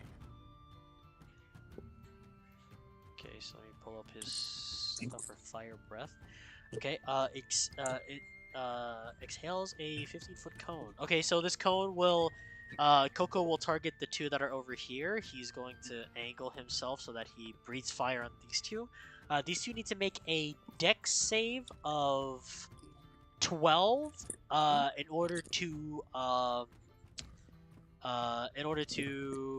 take the full damage. So let me see. So they're okay. Oh man, they got a plus they got a +6 to dex, which is a little annoying. Let me see. One of them fails. One of them fails. The other one passes. So let me go ahead and roll for the damage real quick. So that's 6d6 of damage that Coco does right there. So 6d6. Ooh, I got a couple. 22 points of damage. To one of these guys, as he. So half of that will be 11. You see Coco well. He understands what you're trying to tell him, and you see him like his mouth begins to blow up, and you see him just burst out this like huge cone of flame at these guys. You see the one in the front that you just skewered. He looks over wide-eyed, and he takes the full brunt of this as his buddy hides behind him and uses him kind of like a shield. To negate some of the damage from him, from the blast. So hold on. Okay. Every time Coco does that, I can only think of the bull from Percy Jackson. So yeah, there's that. So Coco uses action. He has a bonus action and movement. What does he have for a bonus action outside of the lick? Uh, Nothing much besides healing. He can give you a lick for heal, which will give you back a 1d6 of health. That's about it. Okay. Then I'll go ahead and Coco's turn as well. Okay, so you have now Coco's turn. It is the assassin's turn, and coincidentally enough, it's the assassin that you and Coco have been fucking up this entire time.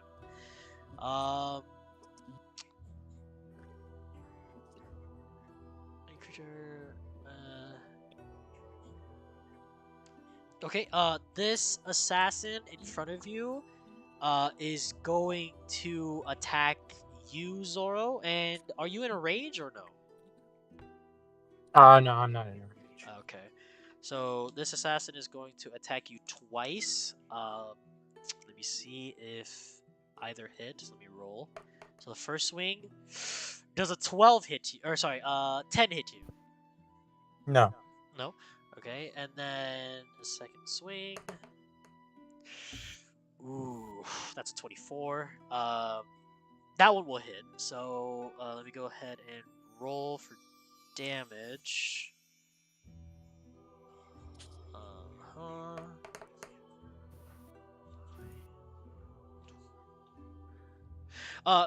Zoro, you see that this assassin goes over and he swipes in one direction, and he kind of reads where you're going, and as you dodge in that direction, he predicts it and slashes you across the chest, dealing 12 points of slashing damage. And give me a Constitution saving throw, Zoro. Oh, bruh. That's a fucking 8. That's crazy. You have been poisoned. No, thanks, buddy. Okay. That's it. Okay. So it's that assassin's turn. It is the other assassin's turn that's by the door. This assassin is going to go target you, Baprold. So it's going to make 2 swings at you. So let me Yeah. see. Does a 25 hit? Yeah. Okay. So that's so.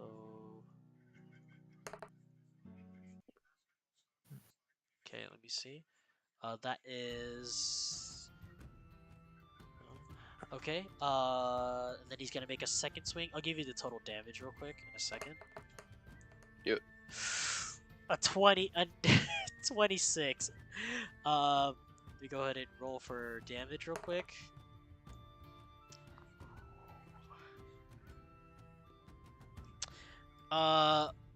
Baprold, you take 26 points of slashing damage as this That's assassin goes over and he slashes you once and then slashes you again. Give me a Constitution saving throw. Yeah. What? That's a 21. Okay, you pass from being poisoned, so you won't get poisoned. It is now Karuni's turn. Karuni, it's your turn. She will target the guy, the assassin in front of Batrold, and she will use her rapier. Okay. Go ahead and roll to hit. That is an 18. That hits. Go ahead and roll for damage. 12. 12. Okay.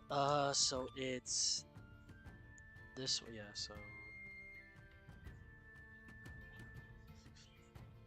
And then can I roll for the second action? Yeah. Go ahead and roll. Go ahead and roll. So roll if you wanna target the same guy. Go ahead and make a roll. Okay, so I'll just use the sword Well, again. that could be any Yeah. target. You just do attack it twice. That's the Yeah, only just- caveat. The second roll is a 25. That definitely fucking hits. Holy good shit. Okay. Roll for damage. 9.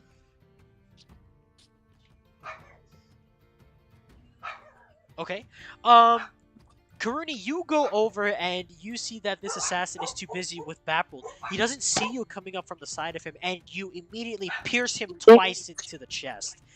You see him like hack up some blood inside of his mask as he as he kind of like stumbles backwards, holding his chest, and you see that he bleeds for a little bit, but the blood disappears.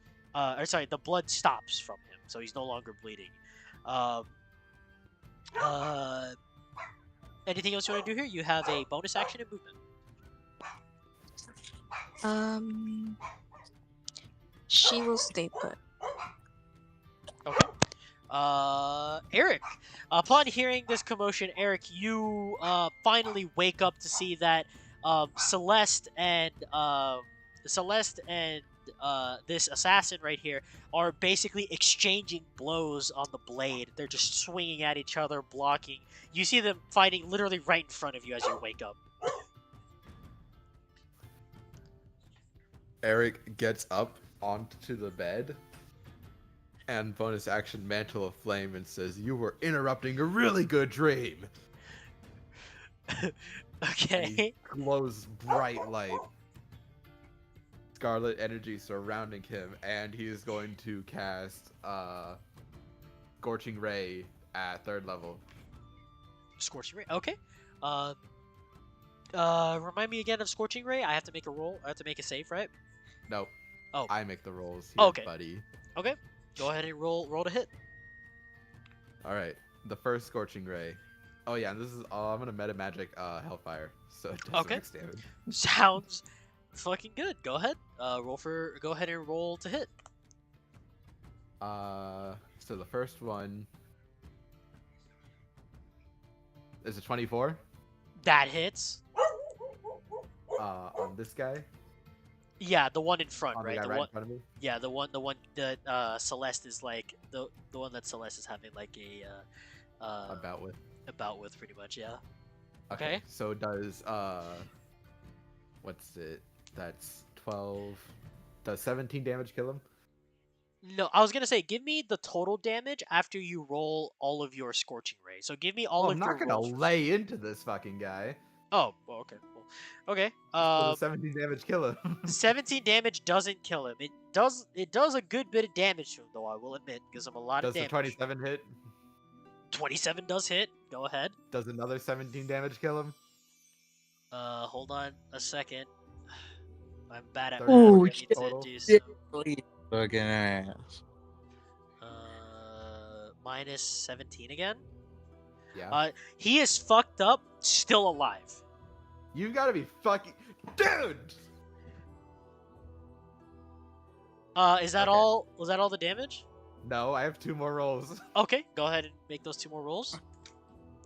I'm pretty Does a sure if you 14 hit. 14 does hit. It All right, exactly is hits he dead? actually. I'm sorry. Is he dead? That's How another much- 17. Another 17. He is. I'm not even kidding. Literally an inch away from You- dying. Nah, shut up. He is an Shut up, inch. dude. Shut up. I will tell you, he has 4 health. He has 4 You health. said- Oh my god, you already said he was low. Don't tell me he's already low, dude. He's at his wit's end now. He's at his wit's end. This is the last straw for this guy. You can tell that this will Nah, you for fucked sure up. kill him You for fucked- sure for this one. Oh well, isn't that just dandy? That's a natural 1. That's Oh. fucked up. Fuck you, dude. It's You close. can't see it, but I'm giving you the strongest middle finger. In the Um, world. You guys see Eric cast these blue flames of rays as it targets him. You see him like just shot with all of these scorching rays, and the last one he barely manages to hold up his blade, and it just takes the blade melts a little bit, and you can see that it took the brunt of the full attack, and he is bleeding profusely. You know what? Just for this, I'll give you this one. Since he is bleeding, I'll roll a d4 and I'll see if he dies on bleed. Okay? Let me give you this one. You lucked out. He died from bleeding. Fuck you. He died from bleeding. So, Nah, you that was a pity one. Ah, fuck that. Fuck you, dude. he died from bleed. So he's dead now. So that's one assassin has fully died in this encounter, and coincidentally, it was supposed to be his turn, but he's dead. So now it's the other assassin's turn, which is This one back here. This one. Oh, no, sorry, this one. My bad. This one. Yeah, this one is going to target Karuni since he was hit by you, Karuni. So he's gonna target you. Let me make rolls. That is a nat 20. Oh my god. That.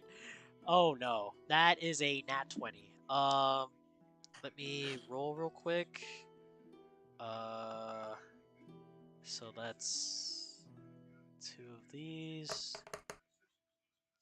Oof.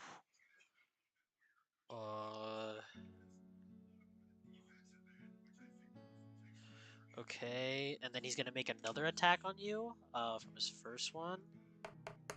Um, that is a 22. Holy shit. Okay.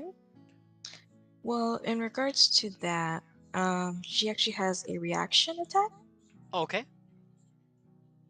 It is the And gift of the Gem Dragon Telekinetic Reprisal. You manifest some power of Gem Dragons, granting you the following benefits: ability score increase your intelligence, wisdom, or charisma score 1 to maximum 20.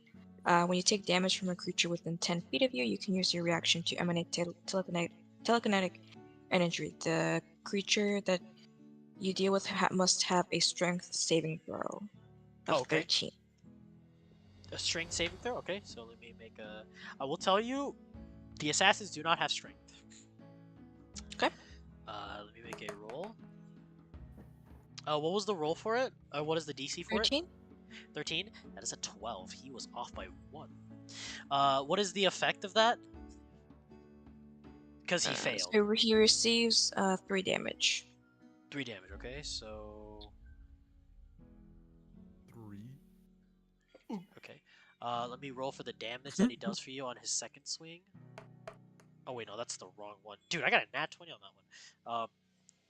It's supposed to be. Oh, not that. Fuck, I did it wrong again. Okay. Uh.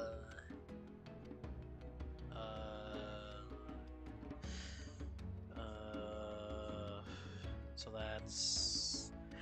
So Karuni, you see that this assassin goes over and he as he like lets go of his chest, he immediately darts forward towards you and he stabs you in the shoulder and then twists the knife and then does a slash across your chest. Give me a Constitution saving throw for me, please.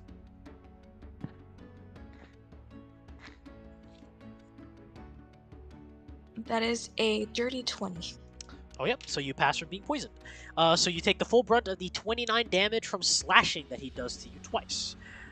So that is the end of the turn. We go back up to the top of the order with Celeste. Okay, give me 1 second while I add this to. Okay. And it's for Huh. Celeste. Huh. You guys, I don't want to Okay. alarm you, but that one guy has nearly 60 health. Yep. That's like the funny part in this entire thing. Okay. Peachy. So Celeste. Let me just see this. What does Celeste do here? Yeah, man. I'll have her cast Vicious Mockery. Oh, okay. On which assassin? The one in front of Backworld. The one in front of Apple. He needs to make a wisdom Wisdom saving saving throw Okay, wisdom of saving 15. throw. I will tell you that they do not have wisdom. Perfect. That is a natural 1. That is a nat 1. So you see, you guys, you guys, And he will oh, receive 7 damage. yeah. He receives 7 damage. Okay, so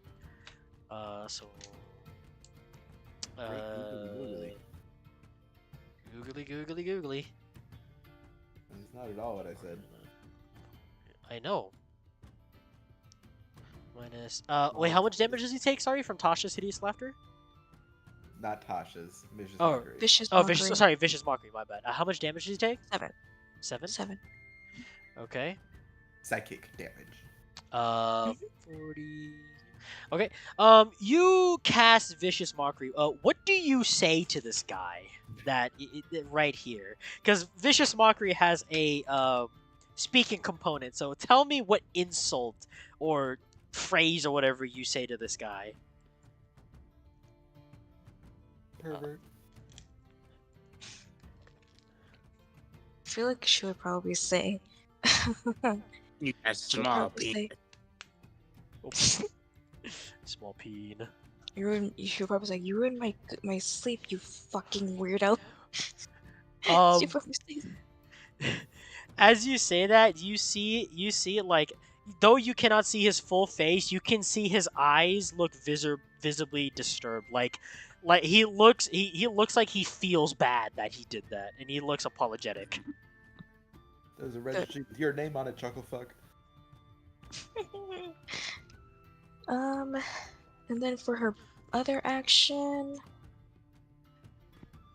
I'm sorry, what was because that? no, because she has two actions. Okay, yep. Go ahead and take your second action. What are you doing here? I don't think you have two actions. I think you have second attack. Oh Oh, yeah, yeah, no. second. It's second attack. So you already took an action. So you have a bonus action and Okay. movement. That's all you've got. You know, I'll have her move forward like 10 feet. The 5. limited space. Yeah, 10. So you're gonna be like about behind Karuni. Okay. Right, and then as a bonus action, I'll heal Karuni with healing hands. Okay. Go ahead Healing and words. Yeah. roll for how much health you. Oh wait, no. Oh Vicious wait, yeah. Mockery Never is a mind. spell. Yeah, so you can't cast 2 spells in 1 turn. No, Never Vicious mind. Mockery is a cantrip. Oh, sorry, I am mistaken. Okay, so you can cast this. Go ahead. You can cast Healing Hands. But is Healing Hands even a spell? I thought it was a feature. Or whatever. Healing word. Healing Word. Healing There we Word. go. Yeah, sorry, my mistake. Dude, my brain is so racked up trying to make sure that everything is going smoothly for this fight. Going smoothly, these motherfuckers have 60 health. Okay. There's only one way this fight is So going. she heals Karuni with 7 health back, and that's the end of her turn. Okay, Baproll, it is your turn.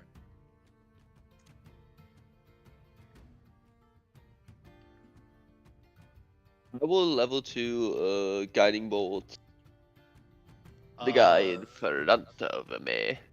Are you sure you'd be rolling at disadvantage since he's in front of you?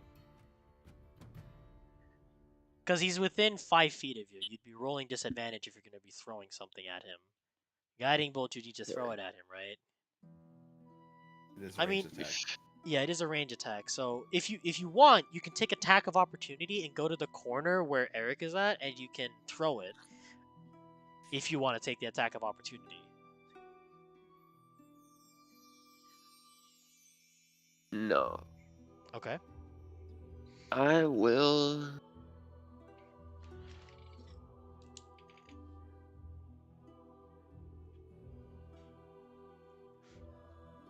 God, okay. I will Sacred Flame him, actually. Okay, and that's a dexterity saving throw? Yep. Okay.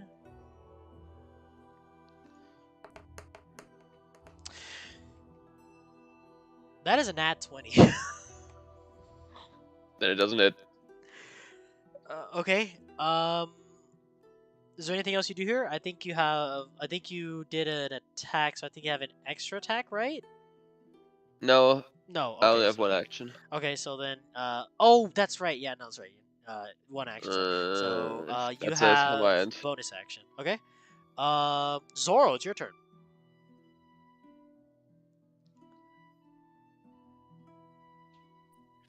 What other demons are?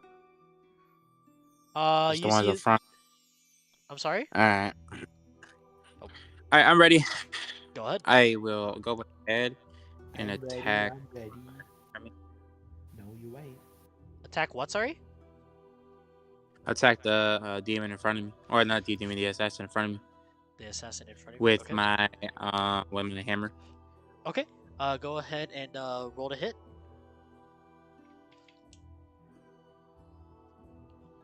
21. That hits. Go ahead and roll for damage. 10. Okay. Hold on. Okay. Um.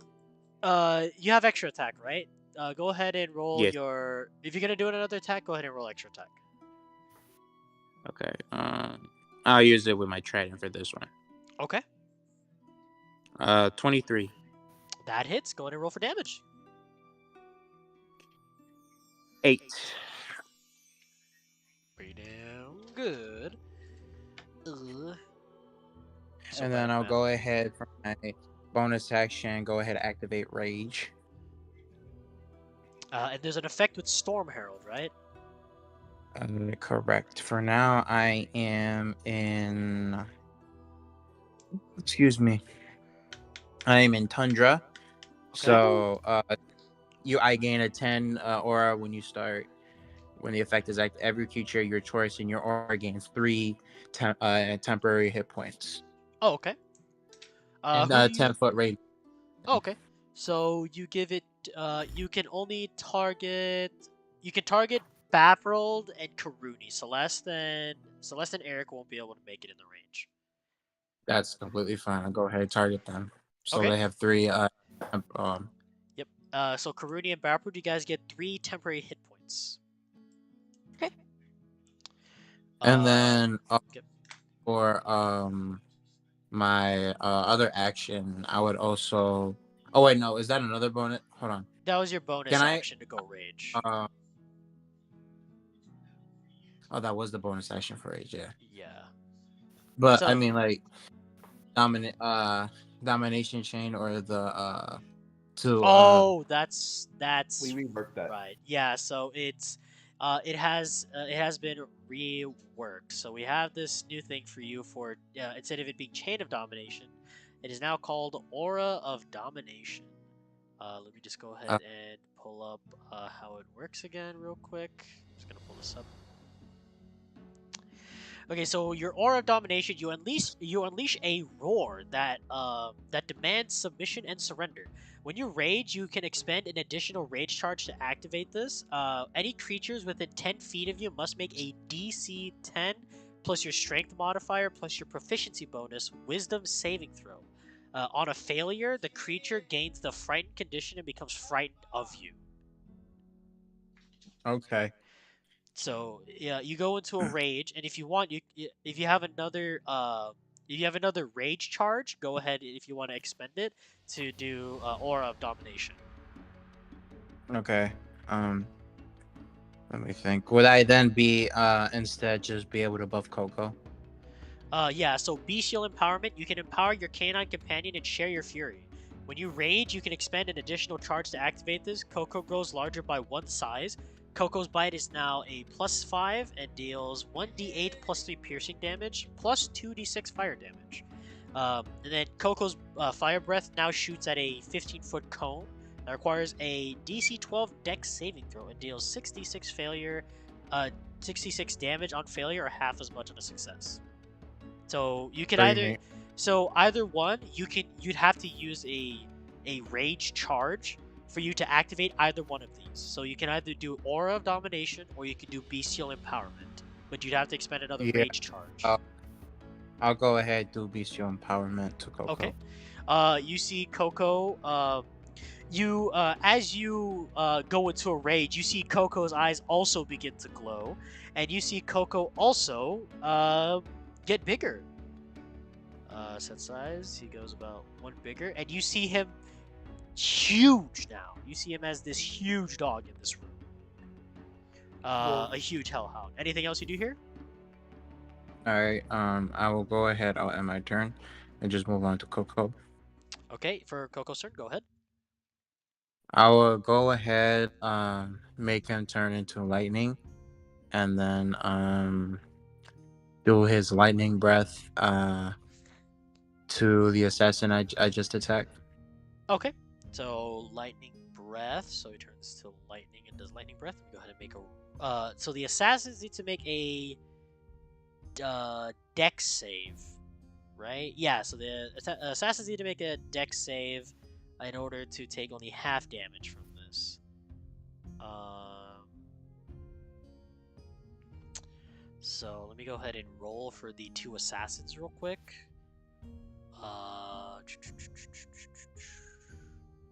Okay, so there's that one. Then a. Oh wow. Okay, so one of them gets a dirty 20, the other gets a 3. So they failed. Um, you see that the one of the assassins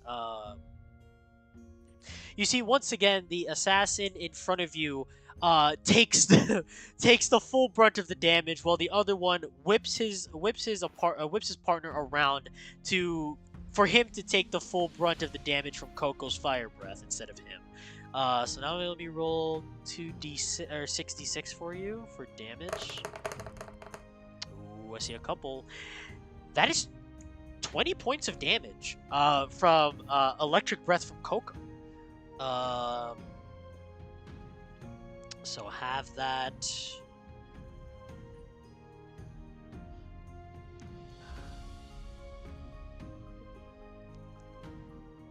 Okay. You as you see Coco shoot out this electric breath, you see that the lightning, like, you know how like in a what the fuck is it called? Tesla coil. You know how it like shoots out those like sparks of electricity. All of those sparks of electricity are just frying this guy alive. You can literally see like his even through it. You can see like his like clothing is starting to burn and is like smoking from all the electricity coming out. His buddy takes a bit of damage behind him, and he is pretty much burnt alive. He has barely anything left in himself to just stay standing. You can see he's pretty much at his wits' end. He's there to dying. So you still have a bonus action with Coco and movement. I'll go ahead to have him lick me for health. Okay. So Coco will lick you. Give you 1d6 health back. That is a 4. So you gain 4 plus his intelligence.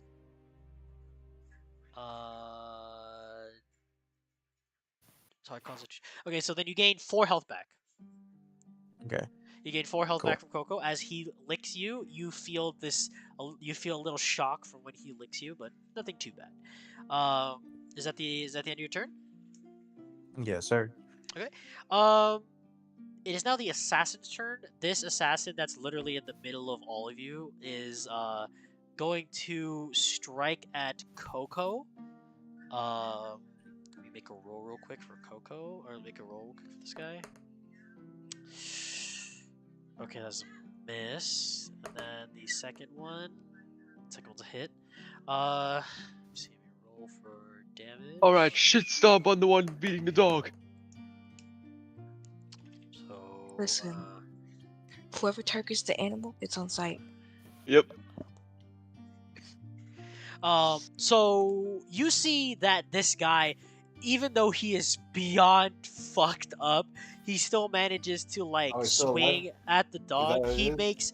He makes one swing and he misses, and he quickly pivots it to a way that he still managed to slash Coco on the side of his face, leaving this scar that you can see electricity is like beaming out of a little bit. Dealing 14 points of damage to Coco. Coco's still having a lot of health. Don't worry, he's still Burn that Coco's man. still. Burn that man. Oh wait, since he shares your rage, he takes half damage from that. So that's Yeah. Oh, that's not what I meant by that, but sure, if you want to do that. Fuck it, we'll do it. It's like you both go into a rage, so it doesn't matter. We'll just roll with that. Half. So that's what 6. 14? Yeah, from 14, I think that's what 7. 7. Okay, yeah. So Yeah. Coco instead takes 7 points of damage, 7 points of slashing damage. Okay. So Coco takes 7 points of slashing damage. So that's it for him. It's now this one's turn, right behind him. This one is going to continue his assault on you, Vaprold. So he's going to make another 2 attacks on you. Bring it. Bruh. Does a 21 hit? Yep. Okay, let me roll for damage. Hey, you guys want to know something? Mm. I don't care how big the room is. Oh no. No. There a window? Yeah. Quick question: Is there a window? There is a window. Okay. There is Croaky. there This is is for the a broken window, but the problem is it's barred. So Oh no! it's a Another barred fucking window. metal window, Dungeon Master. I'm barred prepared to window. make that sacrifice. You know what? We'll just play it like this. It's not barred. It's glass. So this guy rolls a nat 1. Not ready, So you take Okay. so Vaporil, do you only take 12 points of slashing damage? You Mhm. won't have to make a roll for the thing because you rolled a nat 1. Okay. And you instead, when he makes his second swing, he kind of like, because of the very cramped space in here, you see him trip over his foot and he lands directly in front of you, giving you a free attack of Dumbass. opportunity. Hell yeah. Go ahead and roll to see if you hit. Come on. 17. That hits. Go ahead and roll for damage. That is a 3. 3. Okay. Oh right, I have this move. My brain is not braining right now. Okay. You see him land in front of you, and you just bash him on the shoulder, and you can see him, like, visibly wince and, like, twitch in pain, but there is no audible sound coming from him. So Make you moan yet? that's the end of his turn. Whoa. Karuni, it's your turn. Whoa, And whoa, whoa, whoa, whoa, whoa. Gurney will strike with her sword. At which one? You have one that's prone. If you attack the one that's prone, you get advantage, or you're gonna attack the other one. If I head over to the one that's prone right now, is that an opportunity of attack? He's right in front of you. Oh, okay, so yes, I'll attack. Oh, you have advantage if he's prone. Yeah, So when Yeah, you well, attack yeah. somebody that's prone, you get advantage. So go ahead and roll. Go ahead and roll to hit and roll with advantage. Somebody's throwing firecrackers outside of my house. What the fuck? Oh wait, My fault, wait, Ruby. no. Wait, hold on. Sorry, what was your roll for the first one? No, that's the wrong one. Hold on. Spaghetti-o. What do you mean that's the wrong one?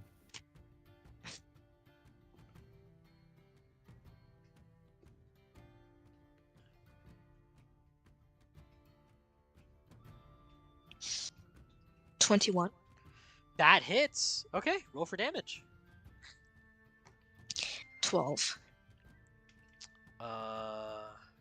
Okay. You still have an extra attack, right? As Karuni? Yeah, so you have an No, extra she's gonna take it. again. The opportunity. Yeah. Okay. With advantage or regular? Yeah, no. So if they're prone, you're always gonna get advantage regardless of your attack. So you're always gonna be able to roll advantage on it. Okay. The second one is another 21. That definitely hits. Go ahead and roll for damage.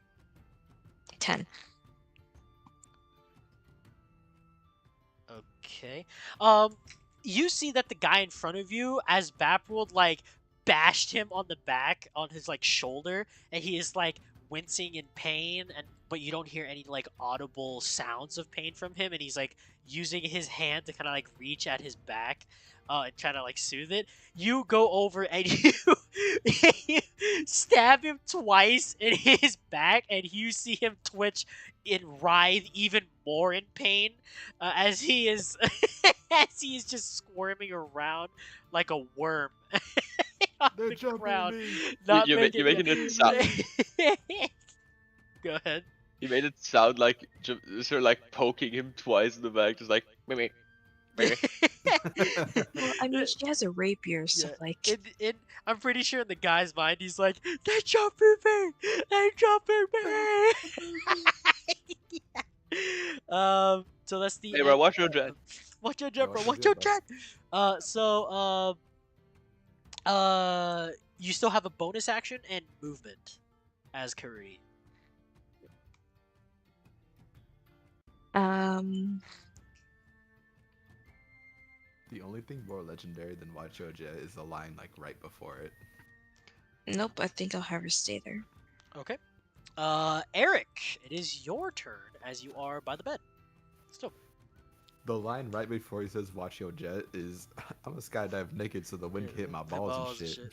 Yeah. Watch your jet, bro. Watch your jet, bro. Watch your jet, bro. All right. Well, speaking of watching they jet, I'm gonna bonus action, convert spell slots into sorcery points, Okay. Huh? and then action, third level, scorching ray. At which one? The one that isn't prone because I'd get disadvantage. So this guy. Okay. So go ahead. I'm gonna say because you're at a more elevated position above everybody, you roll with advantage when you hit this guy. Oh, cool. Just make sure I hopped onto the other bed. Oh, you gonna hop onto the other one? Yeah. Okay, so before you do this, you jump down and go onto the other bed. Okay. I do a sick front flip over the next bed and jump. If you're gonna do a front flip, give me an athletics check. What? It was part of his military training to do sick front flips from bed to bed. Trust me.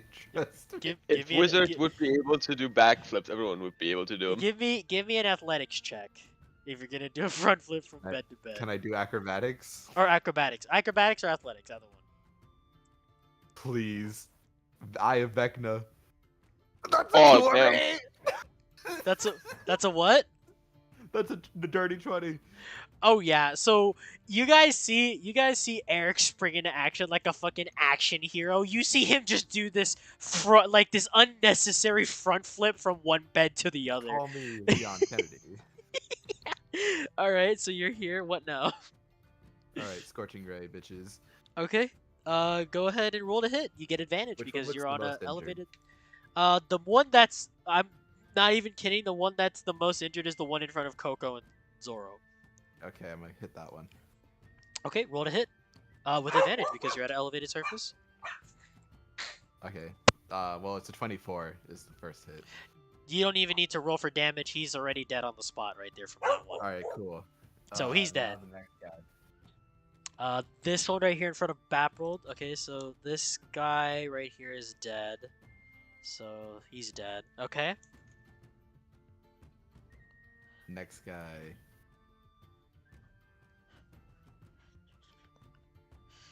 That's a 26? That hits. Go ahead and roll for damage. And are you converting this with Hellfire now? Yes, yes. Okay. Go ahead and roll for damage. That's a 17.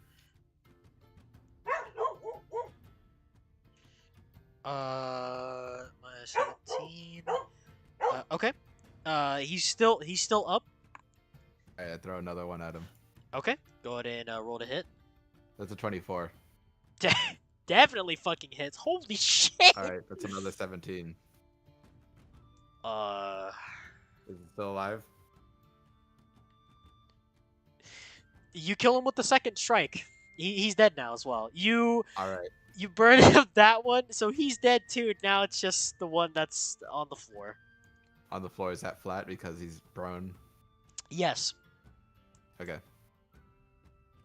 That's a 15. To hit, Yeah, to hit. that hits. Alright, that's 17 damage. 17 fire damage, of course. All of it was fire damage. If you didn't know. You said 17? Yes. He is 1/7. he is alive still Boo. Where's my triple feed with dungeon barely master? barely anything left. With barely Make him anything bleed. left. Make him bleed like the last guy. I want No. my triple feed. I want Yeah, my my triple triple Slide feed. his feed. throat now. Yeah, he was close. If you would have got, I'm pretty sure if you would have gotten like a nat 20, you would have killed him for sure. But he has been bashed in his back. He has been stabbed by Karuni, and now he's been shot by a scorching ray that is burning him from the inside out. Oh my god. Is there anything else that you do here? Nope. Well, now he's at the whims of Celeste. We're back at the top of the order. I'm stabbing this guy. Go ahead and roll to hit. Give me like 2 seconds.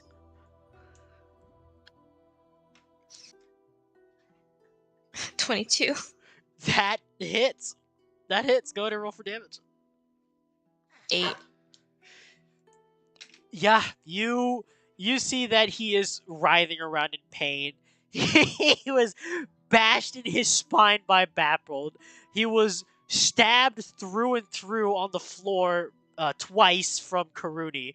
He has been shot in his like lower like around his like kidney area by by Eric with the fire that is burning him from the inside out. And you just see that there is nothing else for this man left. Like all of this, there is no way he's surviving it. You just go over and you just put your sword on his neck and you just press down, and he is dead, severing his spine right there. You decide to just put him out of his misery. You just plant the sword in his neck, and he is dead.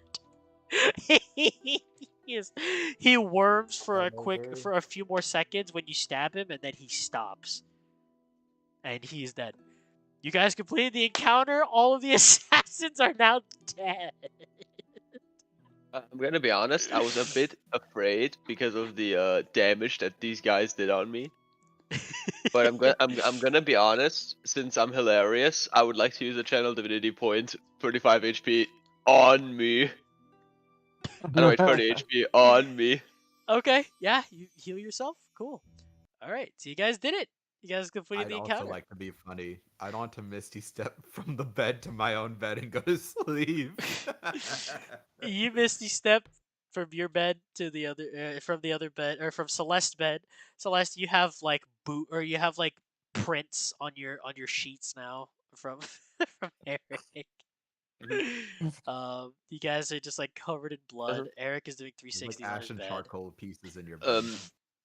I would actually like to check these assassins for like any type of fucking insignia. Okay. Like, who the Go fuck is this? go ahead and give me an investigation check. Each of you guys can make your own investigation check as well if you guys like. Fuck no. Okay.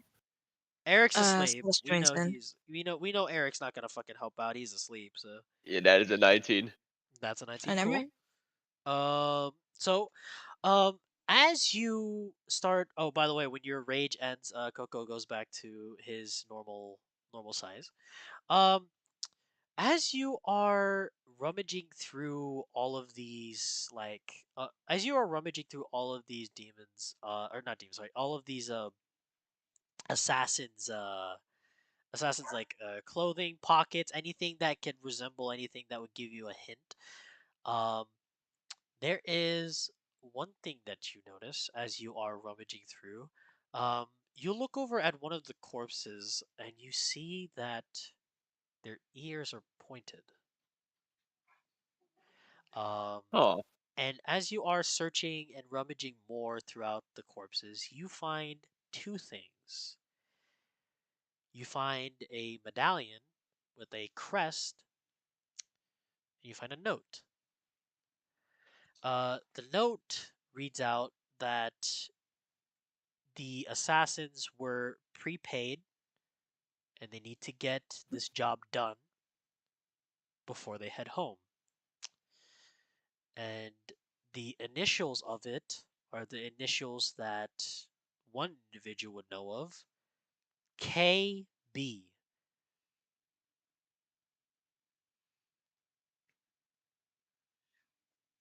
Oh, shit. uh. Papa would just pretty much ask into the round, like, anyone here know a KB perchance? Karuni, you know KB well. That is the initials of your father, Colchis Belrose. And the insignia of on the symbol on the medallion is the symbol that your father has on the necklace that he always wore with him when you were living in your village.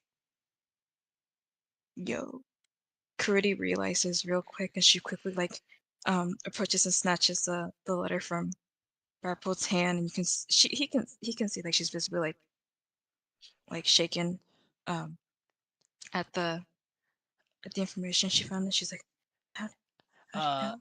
as you look at the note, you feel a little heat coming from it, and you see that the note is starting to burn on its own, and the note is starting to burn away, and now the note disappears into just dust, and now you're only left with just the insignia in your hand. Um, upon this, Karuni, you know that your father was a very, very, very proficient hunter. You don't know much about his past as much. You know that he has a history of quote unquote dealings with the people of the outside world. Um, and you know that if he wants to find something, you know that he will find it. And just as you feel this, you feel a presence outside the window watching you. It's Fucking kidding Karuni. me. Uh-oh. And you see that Oh shit. as you look out the window, and you can barely see it in this very dim light, just across the way from where you are staying, Karuni, you can see your father just across, wearing his signature outfit, watching you. As he sees that you are looking at him, you lock eyes with him, and you see that his eyes are lifeless. Almost as if there is no soul behind those eyes. And as you see this, he turns around and walks away from the window and disappears from sight.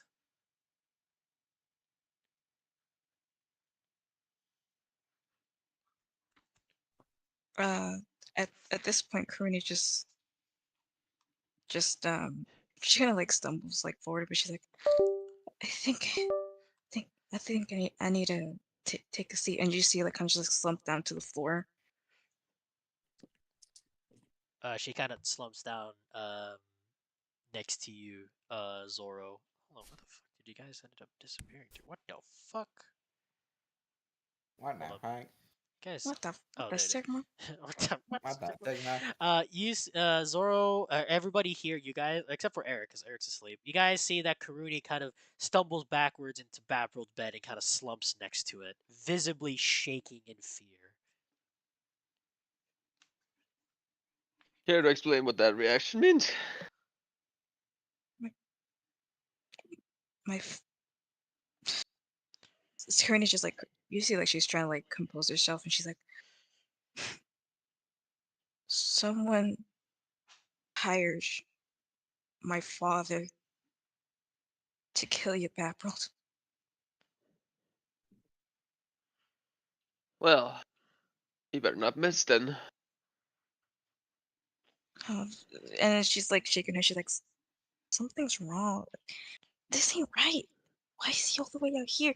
He he told me never to leave the village, and then he's out. Why? You look back through you kind of have like these little flashback moments where you see like this very gentle looking older elven man, which is your father. He gives you like, you have these memories of like him playing with you in the woods. You see him, teaching you how to use a bow and arrow. um, you see that he stands proudly as he watches over the village that you resided in growing up. You saw him during some political meetings within the village, um, and all of these memories just flood through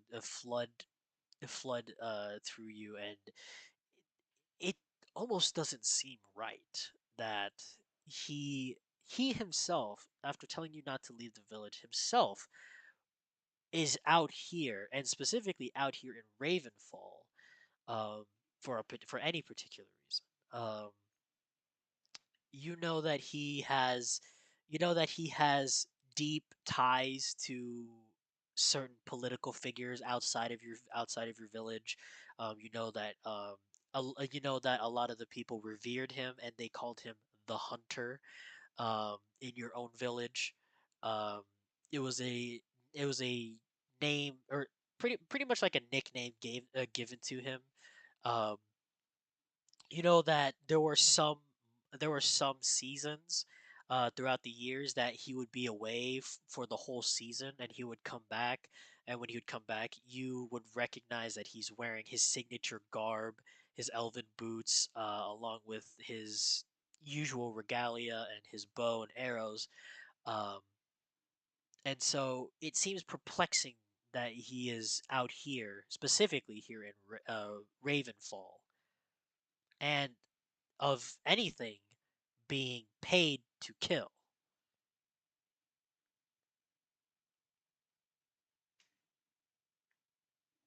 Um, yeah, that Curry at this point, she's just like in a shock state. Um, and just kind of like fearing the worst. With kind of the information she gathered for herself. So, Well, um,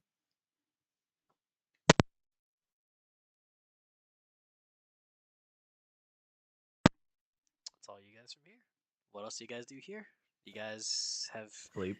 you guys, you guys have killed the assassins that were sent to go after you guys. You guys managed to survive the day. All of it's done. So, what does you guys do here? um, I I'm, pretty much I'm just gonna just sit on my bed and think for a little bit. Baba would just like to rest until before sunrise when the operation starts. Okay, so Bapple fucking disappeared Oh, into the ether. um, Battle ascends. he ascended. I Okay. I sent into the realm of sleep. Vaporld goes to bed. And Celeste Rooney, or more particularly Sailor, what will you do with your two characters? Celeste will look to Curdy and thank her for saving her earlier before she, goes to sleep herself. But Curdy, I think, she probably won't be able to sleep that night, so she's kind of just sitting, kind of staring at the wall. Okay. If you're since you're there sitting staring at the wall, Karuni, give me a wisdom saving throw, if you would be For so what? kind. What is it for DM? That Just is an over 8. 8. Um, you are very dreadful over the thought of your own father hunting not just your friends but potentially you. Um, pretty much this is just for flair. You pretty much like it's like your anxiety levels start kicking up, and you start to overthink a bunch of certain situations, why this could be happening and everything like that. That it's difficult to kind of get you to get a passive trance, or like a smooth trance throughout the night. Zoro, is there anything that you do, or just go straight to bed? Yeah, I would think a little bit about my brother and about what happened, but I won't say nothing. I'll just head to bed. Okay. You go ahead and climb into bed, and Coco lays down in the bed next, or lays down into the on the floor next to your bed. Coco kind of goes over next to you, Kuruni, sensing you're a little afraid, and he kind of, um, you know how they like twist themselves into like a bun. It's exactly what Coco does next to Kuruni. Freya notices and she gently uh, pets Coco.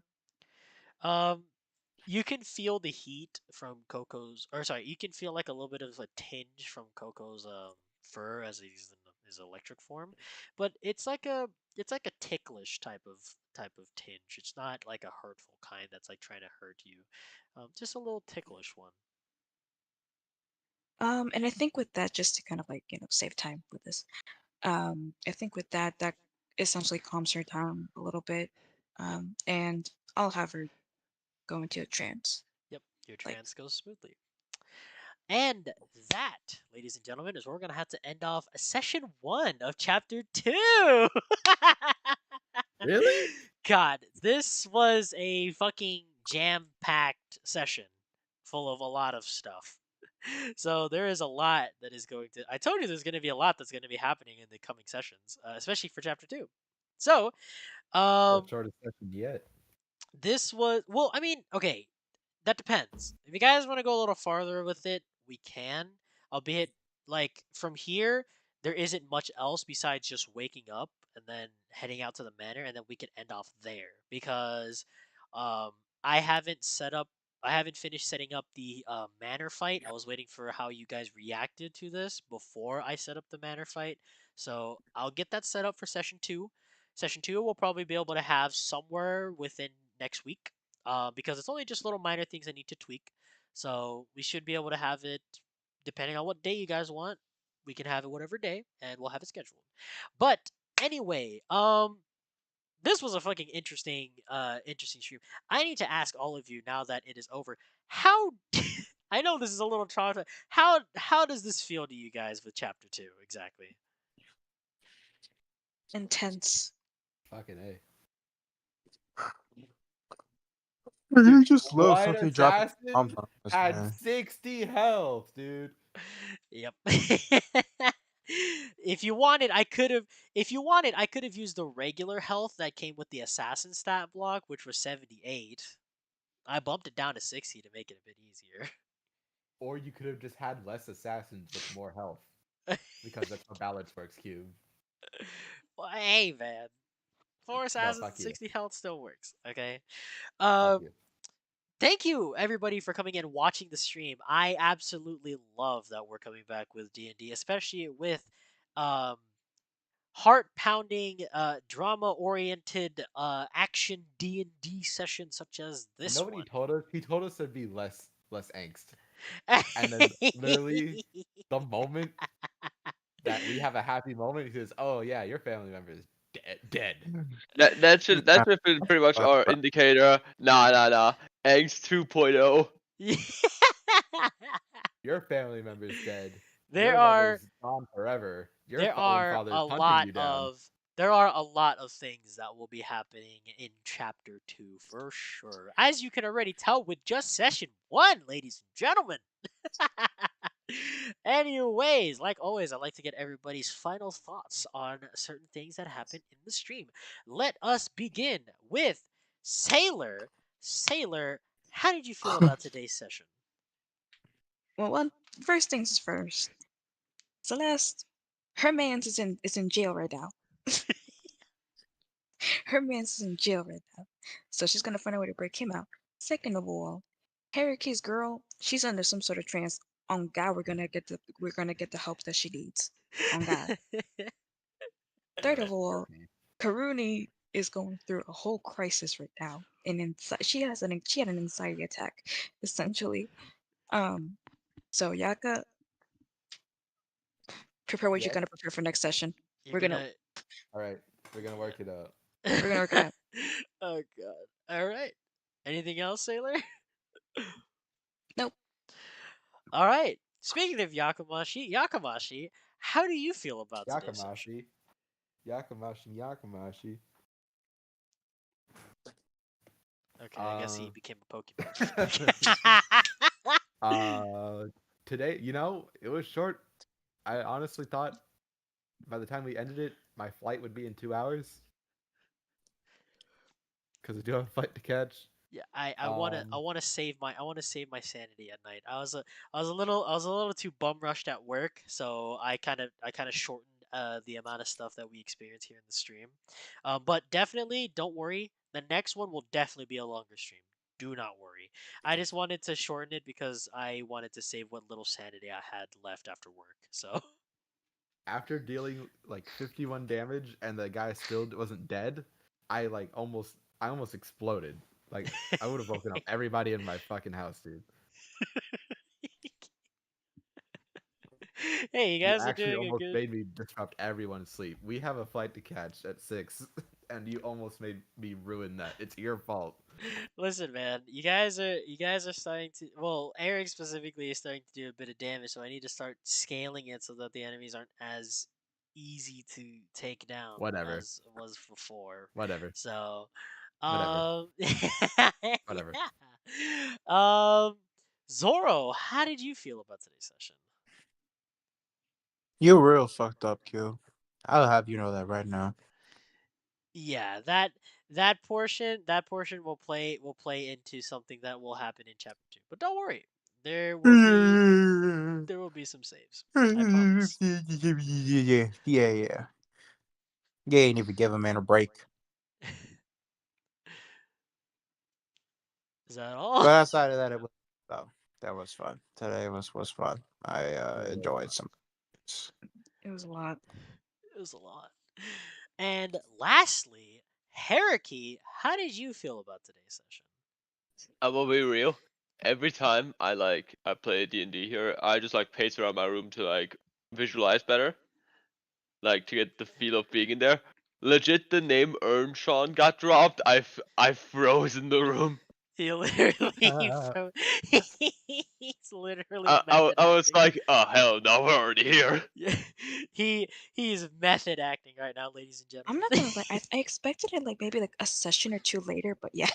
Yeah, same. I was like, oh, it's probably gonna happen next session. That like, okay, we get teased about the manor, and then today like 2 hours in, we're already at it, and I'm just like, fuck, Lord fuck, God. fuck. I need to get in the mood. Mhm. That's why I had like the fucking little like interaction with the people at the pier, because usually what would have happened is Bappo would just fucking sprint towards the manor, but yeah, I was like, okay, I need to get fucking mentally prepared here. Start shit with someone. Yeah. I'm telling you, we're making some waves in this one. Okay, we're making some waves with this chapter. So, um, anyway, thank you everybody for watching. Thank you for fucking Streamlabs actually functioning and not crashing like it did the fucking last session, and thank you, the viewer, for actually coming in and watching this stream and supporting me. Go sub to my Patreon. I'm gonna be putting up some stuff there for you guys, for any members who want to, for member stuff. If you guys want to interact there with some stuff, we can.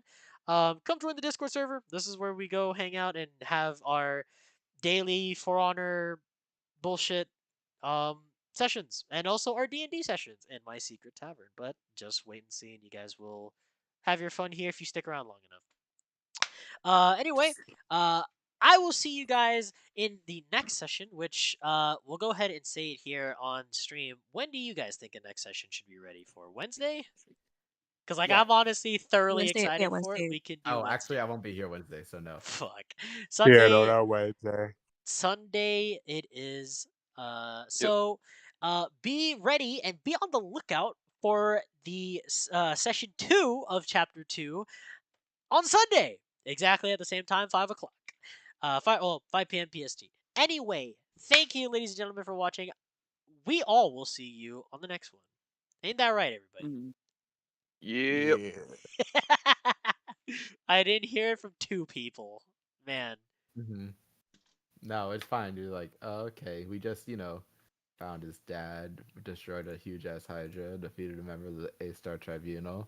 Oh, he's dead. We didn't hear from Sailor Catch a either. break, dude. You didn't hear anything from Sailor. Uh, What do you want me to say, Cube? Something. Even if it was just like a, I don't know, a sound. I don't know, either one. Anyway, thank you. We will see